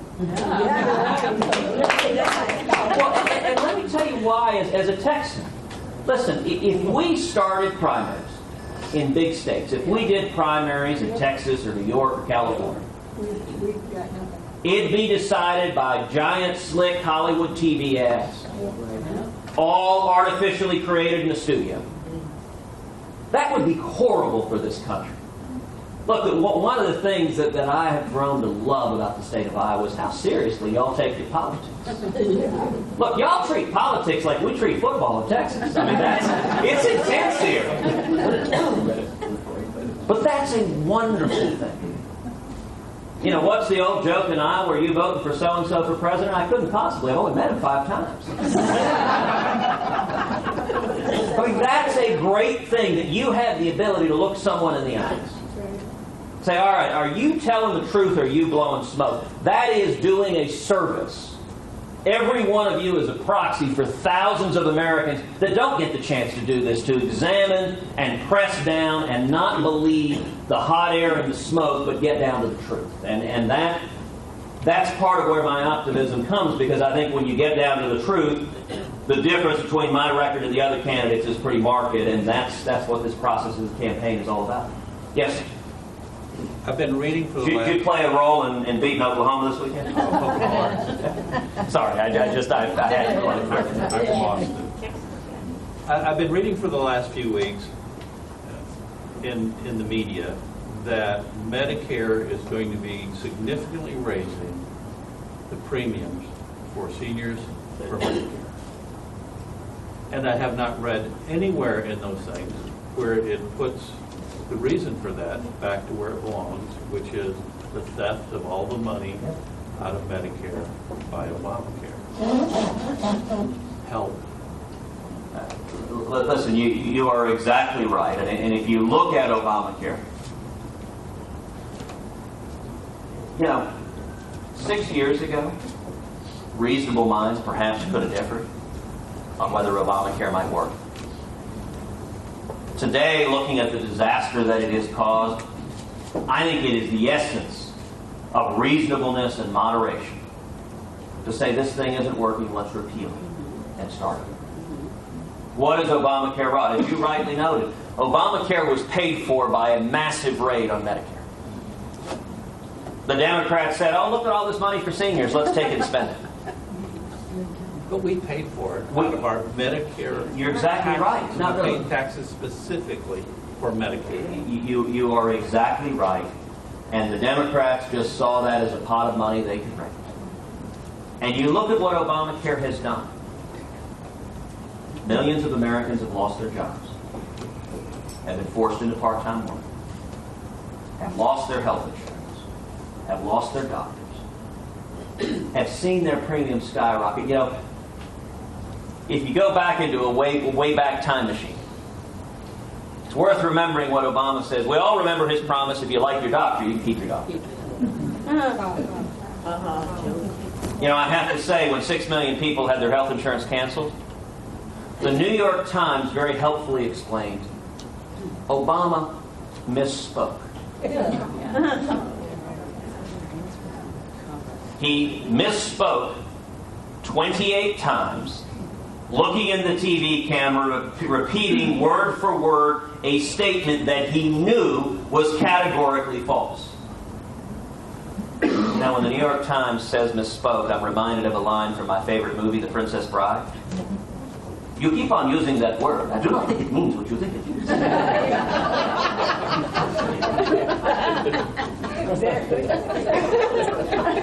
And then you look at premiums.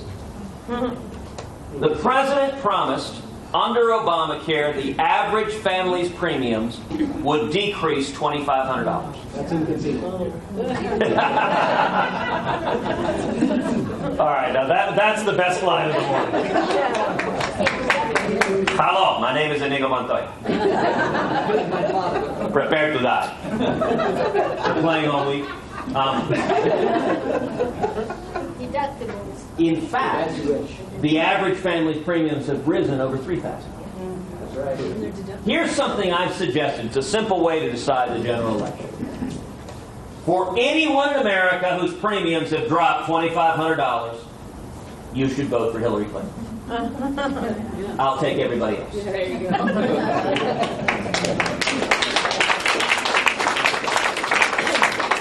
And I'll point out, we've never had an election decided 100-0. That would do an awful lot for this lady's questions. How do you bring people together? That question would bring a whole lot of people together.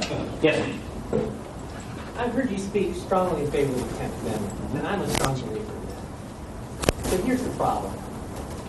For example, would you support legislation that would get the federal government out of most of the gun regulations, most of the regulations of the drug industry, and most difficult area of all, most of the federal regulations that help support economies like in Iowa or, oil industry, or, we all have our own little niche that we use the federal regulations to force money into our state. The 10th Amendment says the federal government should be doing that. Are you really going to be able to stand up to that? So let me answer it with a different movie quote.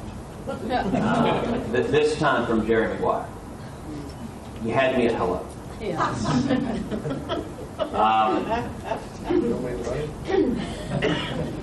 That's another very good one. Look, when it comes to the 10th Amendment, let me talk principle for a second and then go down to specifics. Okay. On principle, it's interesting. You see some candidates who they launch a presidential campaign and suddenly they become a fan of the 10th Amendment. For me, this has been, without exaggeration, a lifelong dedication. Going back to when I was in high school, and I joined a group called the Constitutional Corroborators, where we spent hundreds of hours studying the Constitution, reading the Federalist Papers and the Anti-Federalist Papers. Also studying free market economics, reading Milton Friedman and von Mises and Hayek and Bastiat. And we memorized a shortened mnemonic version of the Constitution. And then we toured the state of Texas. And we'd go to, say, your Rotary Club. You'd be sitting there having lunch. And 5 high school students, we would set up easels in the front of the room. And while you're having lunch, we would write from memory the entire Constitution of the United States. In shortened mnemonic form. Then we would write a definition of socialism. Government ownership or control of the means of production or distribution in an economy. Under the principle, if you don't know what it is, you can't identify it when you have it. And then we would write a quote from Thomas Jefferson.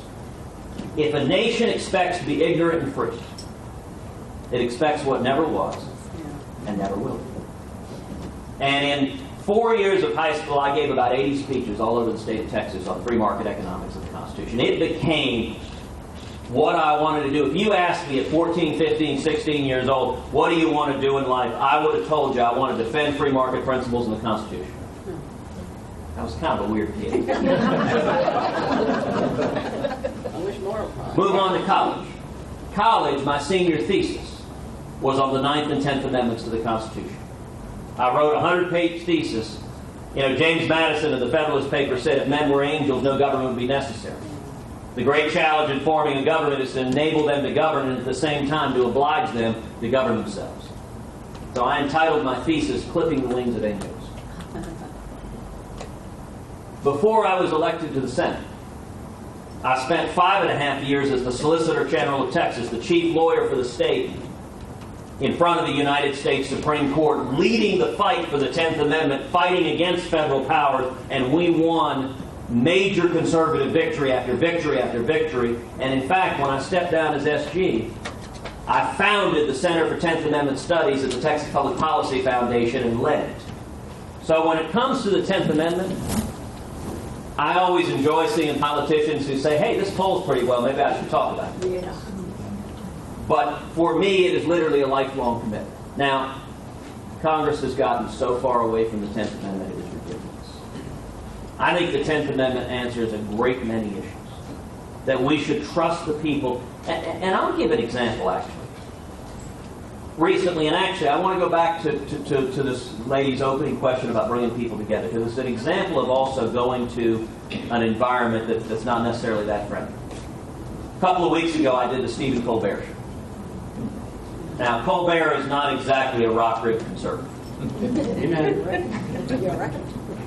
So I was on his show. The first half of it, we had fun. We yucked it up. We told some jokes. But then the second half of it, Colbert does where every Hollywood media liberal goes. They immediately go gay marriage. Okay, you're a Republican. Why do you hate gay people?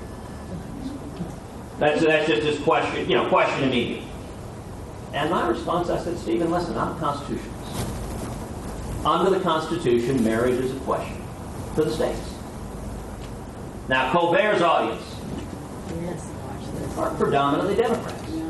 Pretty liberal Democrats. So their response to it, they began booing. And by the way, a lot of the press coverage of that ended at that point. They loved, Cruz booed by Colbert, ha. It's interesting the coverage didn't actually cover what happened next. Where Colbert wanted to discuss this with me a little bit. And to Stephen's credit, he asked the crowd, look, don't boo him. He's my guest. Don't boo him. Let's be polite, which I appreciate. But then Colbert comes back and he says, well, but marriage is found nowhere in the Constitution. And I looked at him and laughed. I said, Stephen, exactly. And if it's not in the Constitution under the 10th Amendment, it is a question for the states. And then I turned to the audience and I said, listen, why on earth would you want every contested public policy issue decided by 5 unelected lawyers in Washington, D.C., decreeing their answer? If you care about an issue, go convince your fellow citizens. There are 320 million Americans. Go convince your fellow citizens. Win at the ballot box. That's called democracy. And what was interesting is the crowd burst into applause. And the applause was markedly louder than the boos. Yeah. And it's a good example of a bunch of folks predominantly on the left who had probably never heard the other side of that argument. Because a lot of people are afraid to go into that environment, who, when they've heard the truth, that resonates. And I think the 10th Amendment is a powerful argument for bringing people together and for leaving. Look, you would expect the people of Iowa to resolve issues differently than the people of California. In a whole lot of ways. That's perfectly good and healthy. That's the beauty of federalism. You don't need one solution jammed down on everyone. Supreme Court Justice Louis Brandeis referred to the 10th Amendment and federalism as creating laboratories of democracy. You mentioned drug laws was one of the examples. Drugs, guns, and oil and ethanol. Yeah. All right, so let's do them. Listen, on drugs, for example, marijuana legalization. Now, personally, I don't support legalizing marijuana. If it were on the ballot, I'd vote no. But I also think under the Constitution, that's a question for the states. And If an individual state wants to do that, I think they have the constitutional authority to do so. And, you know, one of the virtues of that, you take something like marijuana legalization, we've debated that as an abstract theory for a long time. Well, a couple of states, Colorado, Washington State, they've gone down the road and done it. We don't have to debate it in theory. We can now see what happens in Colorado and Washington. You know, if we see teen drug use going through the roof, if we see crime rates going through the roof, if we see all sorts of problems and health problems flowing from it, you better believe other states will be a lot less eager to go down that road. That's part of the laboratories of democracy operating. You know, one of the problems with Obamacare. It's a one-size-fits-all solution on the whole country. Listen, if an individual state wants to create socialized medicine, it has the constitutional authority to do it. It's a terrible idea. I'd vote against it. But, you know, if a state decides they want to do it, they can do it. And if people who want socialized medicine, they can move there. And if people actually want jobs, they can move out. But that's what federalism allows, is it lets people vote with your feet. And so, you know, you talked about on guns. Listen, there has been no stronger advocate of the Second Amendment, of getting the federal government out of the business of restricting our gun rights. You know, I have fought for the Second Amendment for decades. And there's a reason, for example, Gun Owners of America has endorsed me in the presidential race. Now look, Gun Owners of America,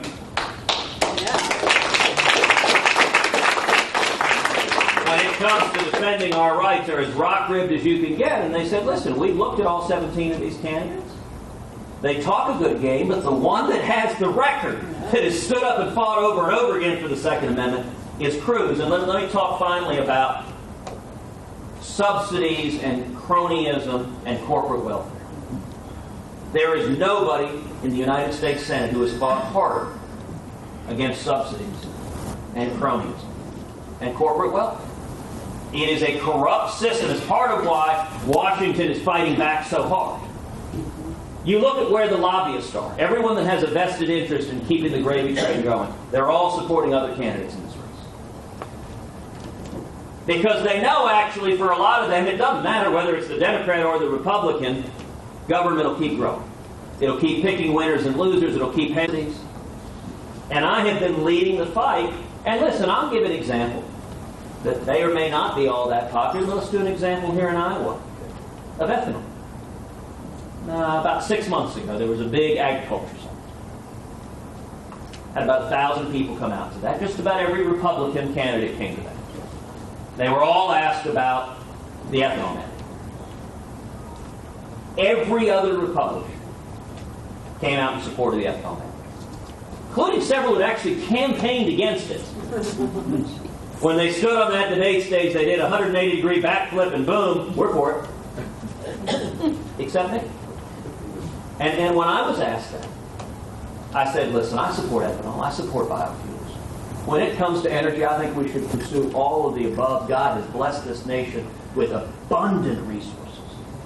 Ethanol is a serious competitive product in the marketplace. It can compete in the marketplace, but we don't need government picking winners and losers.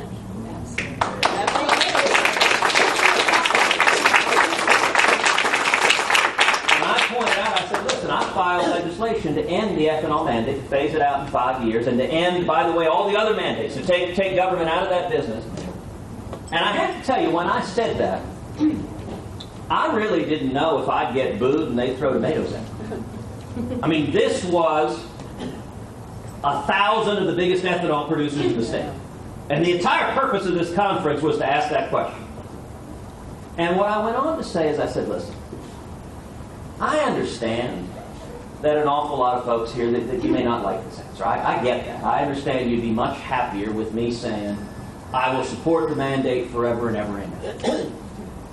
But every one of us has seen politicians that goes to one group and says one thing, and then goes to another group and says another thing. We know what happens. They go to Washington, and they don't do what they said. And what I told folks there is, I said, listen, with me, you can count on me for two things. Number one, I'm going to tell you the truth. And number two, I'm going to do what I said I would do. And the entire crowd burst into applause And when I left the stage, got a standing ovation from the ethanol producers after telling them we should end the ethanol mandate. I think the reason is simple. Listen, if you get the federal government... Now, I don't think you should just pick one industry and pick on them. I think you should have market access and it should be fair for everyone. But if you look at, for example, taking on the regulatory stuff. Let's talk about the waters of the United States. Just came out of the EPA.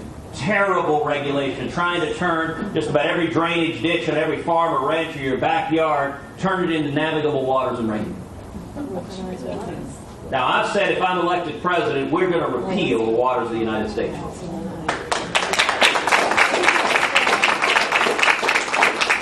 And one of the points that I made at that Ag Summit, I said, listen, all the other Republicans, they'll say the same thing. They'll all tell you they will be against regulations.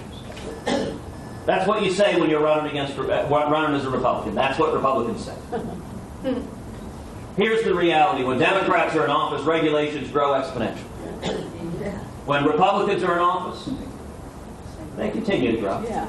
Just a little more slowly. So a friend of mine suggested we should make a bumper sticker. Republicans, we waste less.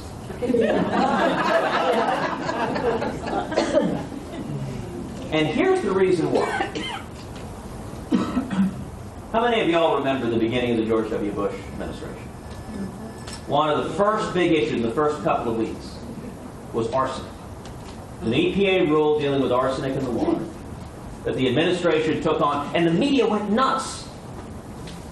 Said President Bush wants our kids to drink arsenic and die. I mean, it became dominating the news. It was what everyone was talking about. And you notice what happened? The administration backed off and said, ooh, when we do this, we pay a price. The media beats up on us. The Democrats beat up on us. Republicans beat up on us. Let's just leave it alone. So what I told folks is, look, the difference is on something like taking on regulations. Others are engaged in cheap talk, like the 10th Amendment. The difference is that I will do this, and I give you my word. If I am elected president, when I leave office, the body of federal regulations will be materially smaller and human liberty an equal amount larger.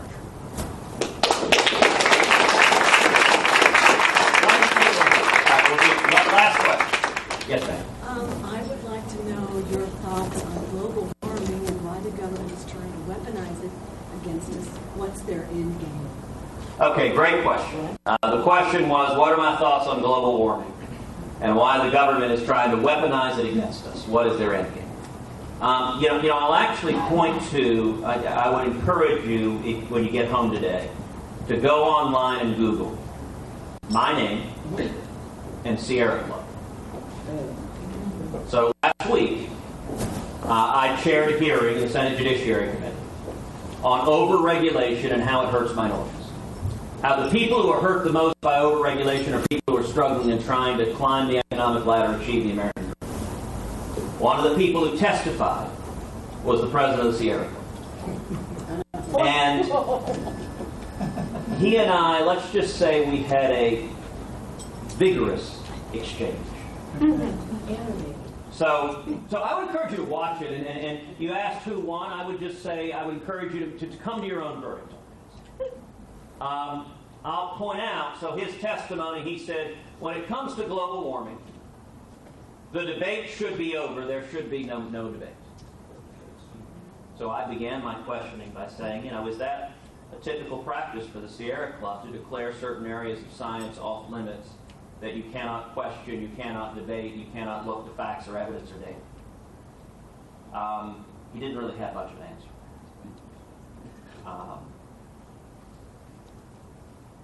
I then said, well, it seems to me, listen, I'm the son of two scientists. My parents are mathematicians, computer programmers. My dad was a self-taught geophysicist. It is the essence of science to question. Literally, the scientific method is you start with a hypothesis, and then you look to evidence, not to prove it, but to disprove it. That's how the scientific method works, is to prove your hypothesis false. So I said, look, I think policy should be driven and science should be driven by the facts and the data. So I asked the president of the Sierra Club, what do you do with the fact that the satellite data demonstrate in the last 18 years there has been no significant warming whatsoever? He had no idea what I was talking about. He startled, was silent for a number of seconds, turned to his advisors, was just asking, what is this, what is this, what is this? It's stolen film. So you can see him asking. He finally stepped up, and there's one bogus statistic that the left loves, where they say 97% of climate scientists agree, therefore game over. So he repeated that sentence. Now, it's an entirely bogus study that is not based on fact, but that was his one statement. And I said, well, look, be that as it may. The computer models that you are saying we should jack up everyone's electric bills, make it harder for people to make ends meet, the computer models say we should be seeing significant warming. The problem is when you actually go and measure the temperature with the satellites, it ain't happening. I asked him then, are you familiar with the term, the pause? Again, deer in headlights. Again, silence. He turns and confers with his advisors back and forth, and then he just turns and looks at me and doesn't answer. It's a very odd thing. So let me try that again. Are you familiar with the term, the pause? Yes, I am. To what does it refer? Silence. He was telling you. Sir? Oh, he was demonstrating a pause. Yeah, that's pretty good. I said, sir, you just said you're familiar with the term. Could you please tell the committee to what it refers? He confers with his team, He says, something that happened in the 1940s, which, by the way, is ludicrous. So, what the pause, in fact, is the term that the global warming alarmists have invented to explain the last 18 years there hasn't been warming. That's what they call it. Well, it's the pause. You're just referring to the pause. I mean, the fact they say it, but they then simultaneously say, and you're lying when you say it's happening. We call it the pause. Why did we invent a term for it if it's not happening? It really is by the... But the circular reasoning is hysterical. There was another lefty rag. You guys can have fun with this and write on this. There was another lefty rag that took this on, and they said, okay, here's one of their attacks. You know, Cruz's 18-year figure is cherry-picking. Because 18 years ago, it was unusually warm. Okay? Now, anyone making this argument, you're familiar with the word literate, meaning can you read? There's a related term called numerate, which is do you understand basic numbers? Okay, fine. I'm just going to accept their premise that 18 years ago was unusually warm. You have 18 years ago, then 17 years ago, then 16, 15, 14, 13, 12, 11, 10, 9, 8, 7, 6, 5, 4, 3, 2, 1, all virtually identical. Okay, if you don't like picking 18 years ago, all right, for 17 years it hasn't warmed. For 16 years it hasn't warmed. For 15 years it hasn't warmed. Your problem is it ain't happening. That's what the satellites show. President of Sierra Club had no idea. It was by the end of it, the ranking member, the Democrat, jumped in and said, well, listen, I'm sure if we have a hearing on this topic, the president of the Sierra Club will be prepared to testify about it, and we'll know what he's talking about. And he said, well, it's a little unfair to ask him these questions. I had to respond. There's Chris Coons, and very nice guy, he's a Democrat. And I said, well, I would note, this is a hearing on overregulation. The entire content of his written testimony and oral testimony focused on global warming. When I asked him the evidence behind his theory, he couldn't answer it. So, by the way, if you will note at the last debate, any of you guys noticed CNN asked a question about global warming? And a couple of folks answered, and they said, are you a global warming skeptic? The two folks that answered, Governor Walker, Senator Rubio, they didn't want to be a skeptic. Well, some of my donors in California like global warming, so let me not answer that quite. And if you may recall, I jumped in because they didn't want to take it on. I said, Jake, if you want a skeptic, I'm right here. Come on, big guy. Let's actually talk facts and data. And if you look the look on his face, no, none of the, do not interrupt this debate with any facts. And this goes back to where we started, that the truth has power. That just standing up and speaking the truth has power. And doing it also with a smile. You don't have to be mean. You don't have to be unhappy. You can be joyful and happy speaking the truth. Is what Reagan did over and over and over again. You know, I'm reminded of a great story. Reagan's riding in the back of the car at University of California, Berkeley, and all of these hippies are protesting, and they got long hair and Birkenstocks, and they're having some, I don't know what they're protesting, whatever they were protesting at the moment. But they're holding up signs, and one of the signs said, "We are the future." And they begin chanting, "We are the future." And Reagan gets a piece of paper and writes on it, holds it up to the window, and he says, "I'll sell my bonds." If you tell the truth with a smile, it has power. Let me just say, wrapping up to everyone here, thank you for coming out. Thank you for spending the time. And my request of each of you is I ask for your help. This is a fight where if we're going to take on the Washington cartel, if we're going to turn around what's going on, it has to come from the grassroots. I would ask every one of you to volunteer. I want to introduce in the back Brian English, who is our state director.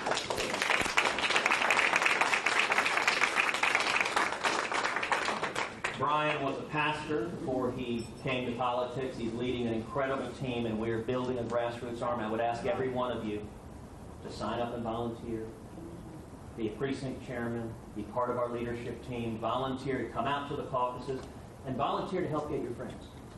I mean, Iowa is a state where the most important representative of each of your friends is each of you saying, "This matters."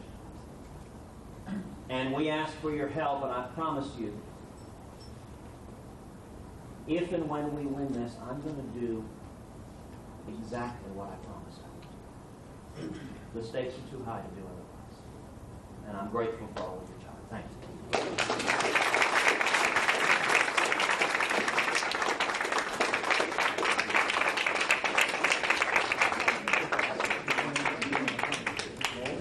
Ask if there's power out and see if there's anyone from Green County here. Anybody come up? Your Fox 10 Facebook news update. Phoenix police making a welfare check at a home, ending up finding a drop house instead. Police say they found 10 undocumented workers inside the home near 49th Avenue in Thomas, and they are now investigating. In Gilbert, police investigating a deadly shooting. A 35-year-old Matthew Crane, they say, shot a 33-year-old woman and her daughter's 17-year-old boyfriend. Police found the suspect hiding near a canal. They say he would not cooperate. He was threatening them, so they opened fire. He is now in critical condition. More freeway shootings over the weekend, but officers do not believe they're related to a string of shootings from August and September. The first happening early yesterday morning near the I-10 and the Broadway curve. A short time later, someone fired a shot near 35th Avenue. 3 people were taken into custody. And Sunday afternoon, someone else fired a shot at a car on the I-17 in McDowell. A car was hit twice, its window shattered. The driver was slightly injured. This time the shooter got away. A hot air balloon makes a hard landing north of the Carefree Highway. The balloon started coming down fast and crash landed into some brush. About 6 people were in the balloon at the time of the incident, but they only suffered minor scrapes. Things are heating up in the 10-day forecast. We're going in the wrong direction. We're going to near record highs on Tuesday and Wednesday, but then it cools back down into the 90s with a chance of rain and storms. And be sure to join us on social media, Instagram, Twitter, Facebook. Send us your video, your news and weather video using the hashtag Fox10Phoenix. I'm Carrie Lake. Have a great day. All right, and let's take a look at our forecast. I thought it was funny. I almost wanted to cut into Ted Cruz when he was talking about global warming, but I didn't. But I wanted to cut in with this. Well, the heat won't let up, and now we're talking about possible record heat over the next few days. The unusually warm October is first on Fox. Yeah, after a hot weekend, it is actually supposed to get even hotter. Waiting for more fall-like temperatures? Well, you're not alone. The heat will not be loosening its tight grip on the valley anytime soon. Fox 10's Nicole Garcia talked to some people who are ready for a little bit of a cool down, but it's not going to happen for a while, right? Yeah, well, the calendar says it's fall. It certainly looks like fall here at Tomachaw Farms, but it feels like the middle of summer. People are sweating out here. So not only do families and kids have to worry about picking the perfect pumpkin, they have to worry about staying hydrated and keeping out of the sun, keeping from getting sunburnt. And it's not just the people that suffer in the sun. The pumpkins suffer as well. Check this guy out. He's got a really bad sunburn for being out in the sun too long. It's really hot. Too bad his parents didn't check the weather before they left the house. Upper 90s. Were you thinking about turning around? We were, at one point, yes. It's not too bad, actually, because it has a nice breeze. If it didn't have a breeze, it would be mighty hot. That's why you stay in the shade. The nearly triple-digit temperatures still didn't stop some families and kids from participating in the fall fun. Hot or not, there are still pumpkins that need to be picked out. Yeah, most people, because it's seasonal, a lot of them will fight through the hot weather to bring the kids out and run around and play and have a good time. But while most Phoenicians can sweat it out and withstand the heat, not all pumpkins can. This is caused by sunburn, and it's just burned, but it's still hard. But if you leave it outside, it's going to soften up on you and probably start to turn, and you could probably put your fingers through it. So what's the secret to making your pumpkin last during this upcoming heat wave? So you don't want to cut your pumpkin until that day of Halloween.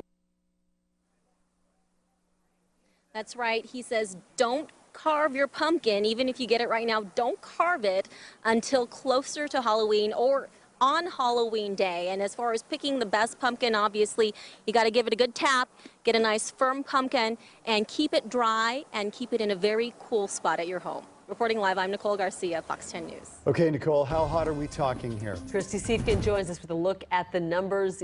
It's not too bad. I mean, we've seen worse, Christy. Yeah. But I guess it's just that it's so late in October. It is, and everybody wants to get in the fall spirit. You want to feel like you can go out and carve those pumpkins and get ready for Halloween, but it's going to be warm the next several days. We've got a pretty strong ridge of high pressure built over the southwest, and we've got a system off the coastline that's pumping in a little bit of cloud cover. That's actually keeping us from getting warmer than we would be otherwise, but it's actually ushering some cool air into our forecast area as well. In terms of the numbers, we're looking at 90s out there this evening for the valley, anywhere from low 90s in Glendale to mid 90s for Sky Harbor and for Luke Air Force Base.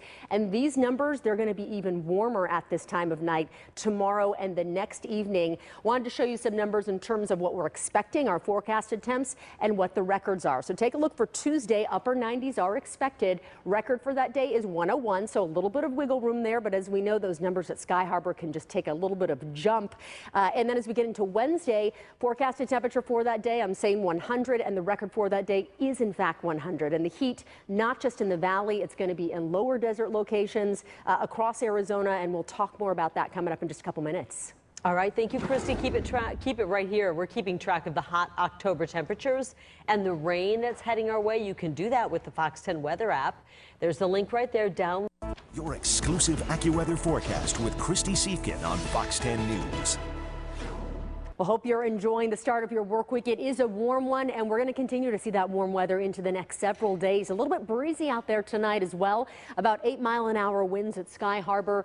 Decent amount of cloud cover as well, and I'll explain why in just a sec. But temperatures sitting in the mid-90s for the most part across the valley. Now, while high pressure still is going to be the dominant feature the next few days, that's going to help keep us warm. And we've also got another feature, this low off the coastline. It will eventually bring us rain, but in the meantime, it's pumping some warm air into our state. So we're going to see very warm, if not hot conditions for October over the next few days before we start to cool down, and then we start to see a little bit of rain in the forecast. Now, that said, we are seeing very monsoon-like moisture out there, even though we're well out of the season. Take a look at these numbers. The dew points anywhere from the 50s to 60s across those lower deserts. So it feels a little sticky outside in addition to those warm numbers that are in the 90s in many places tonight, like Gila Bend, Yuma, and Casa Grande in the 80s in spots like Safford and Tucson. And then up in northern Arizona, we see numbers anywhere from the 70s in the Grand Canyon to the 80s in Winslow. Bullhead City, in fact, at the century mark at this hour.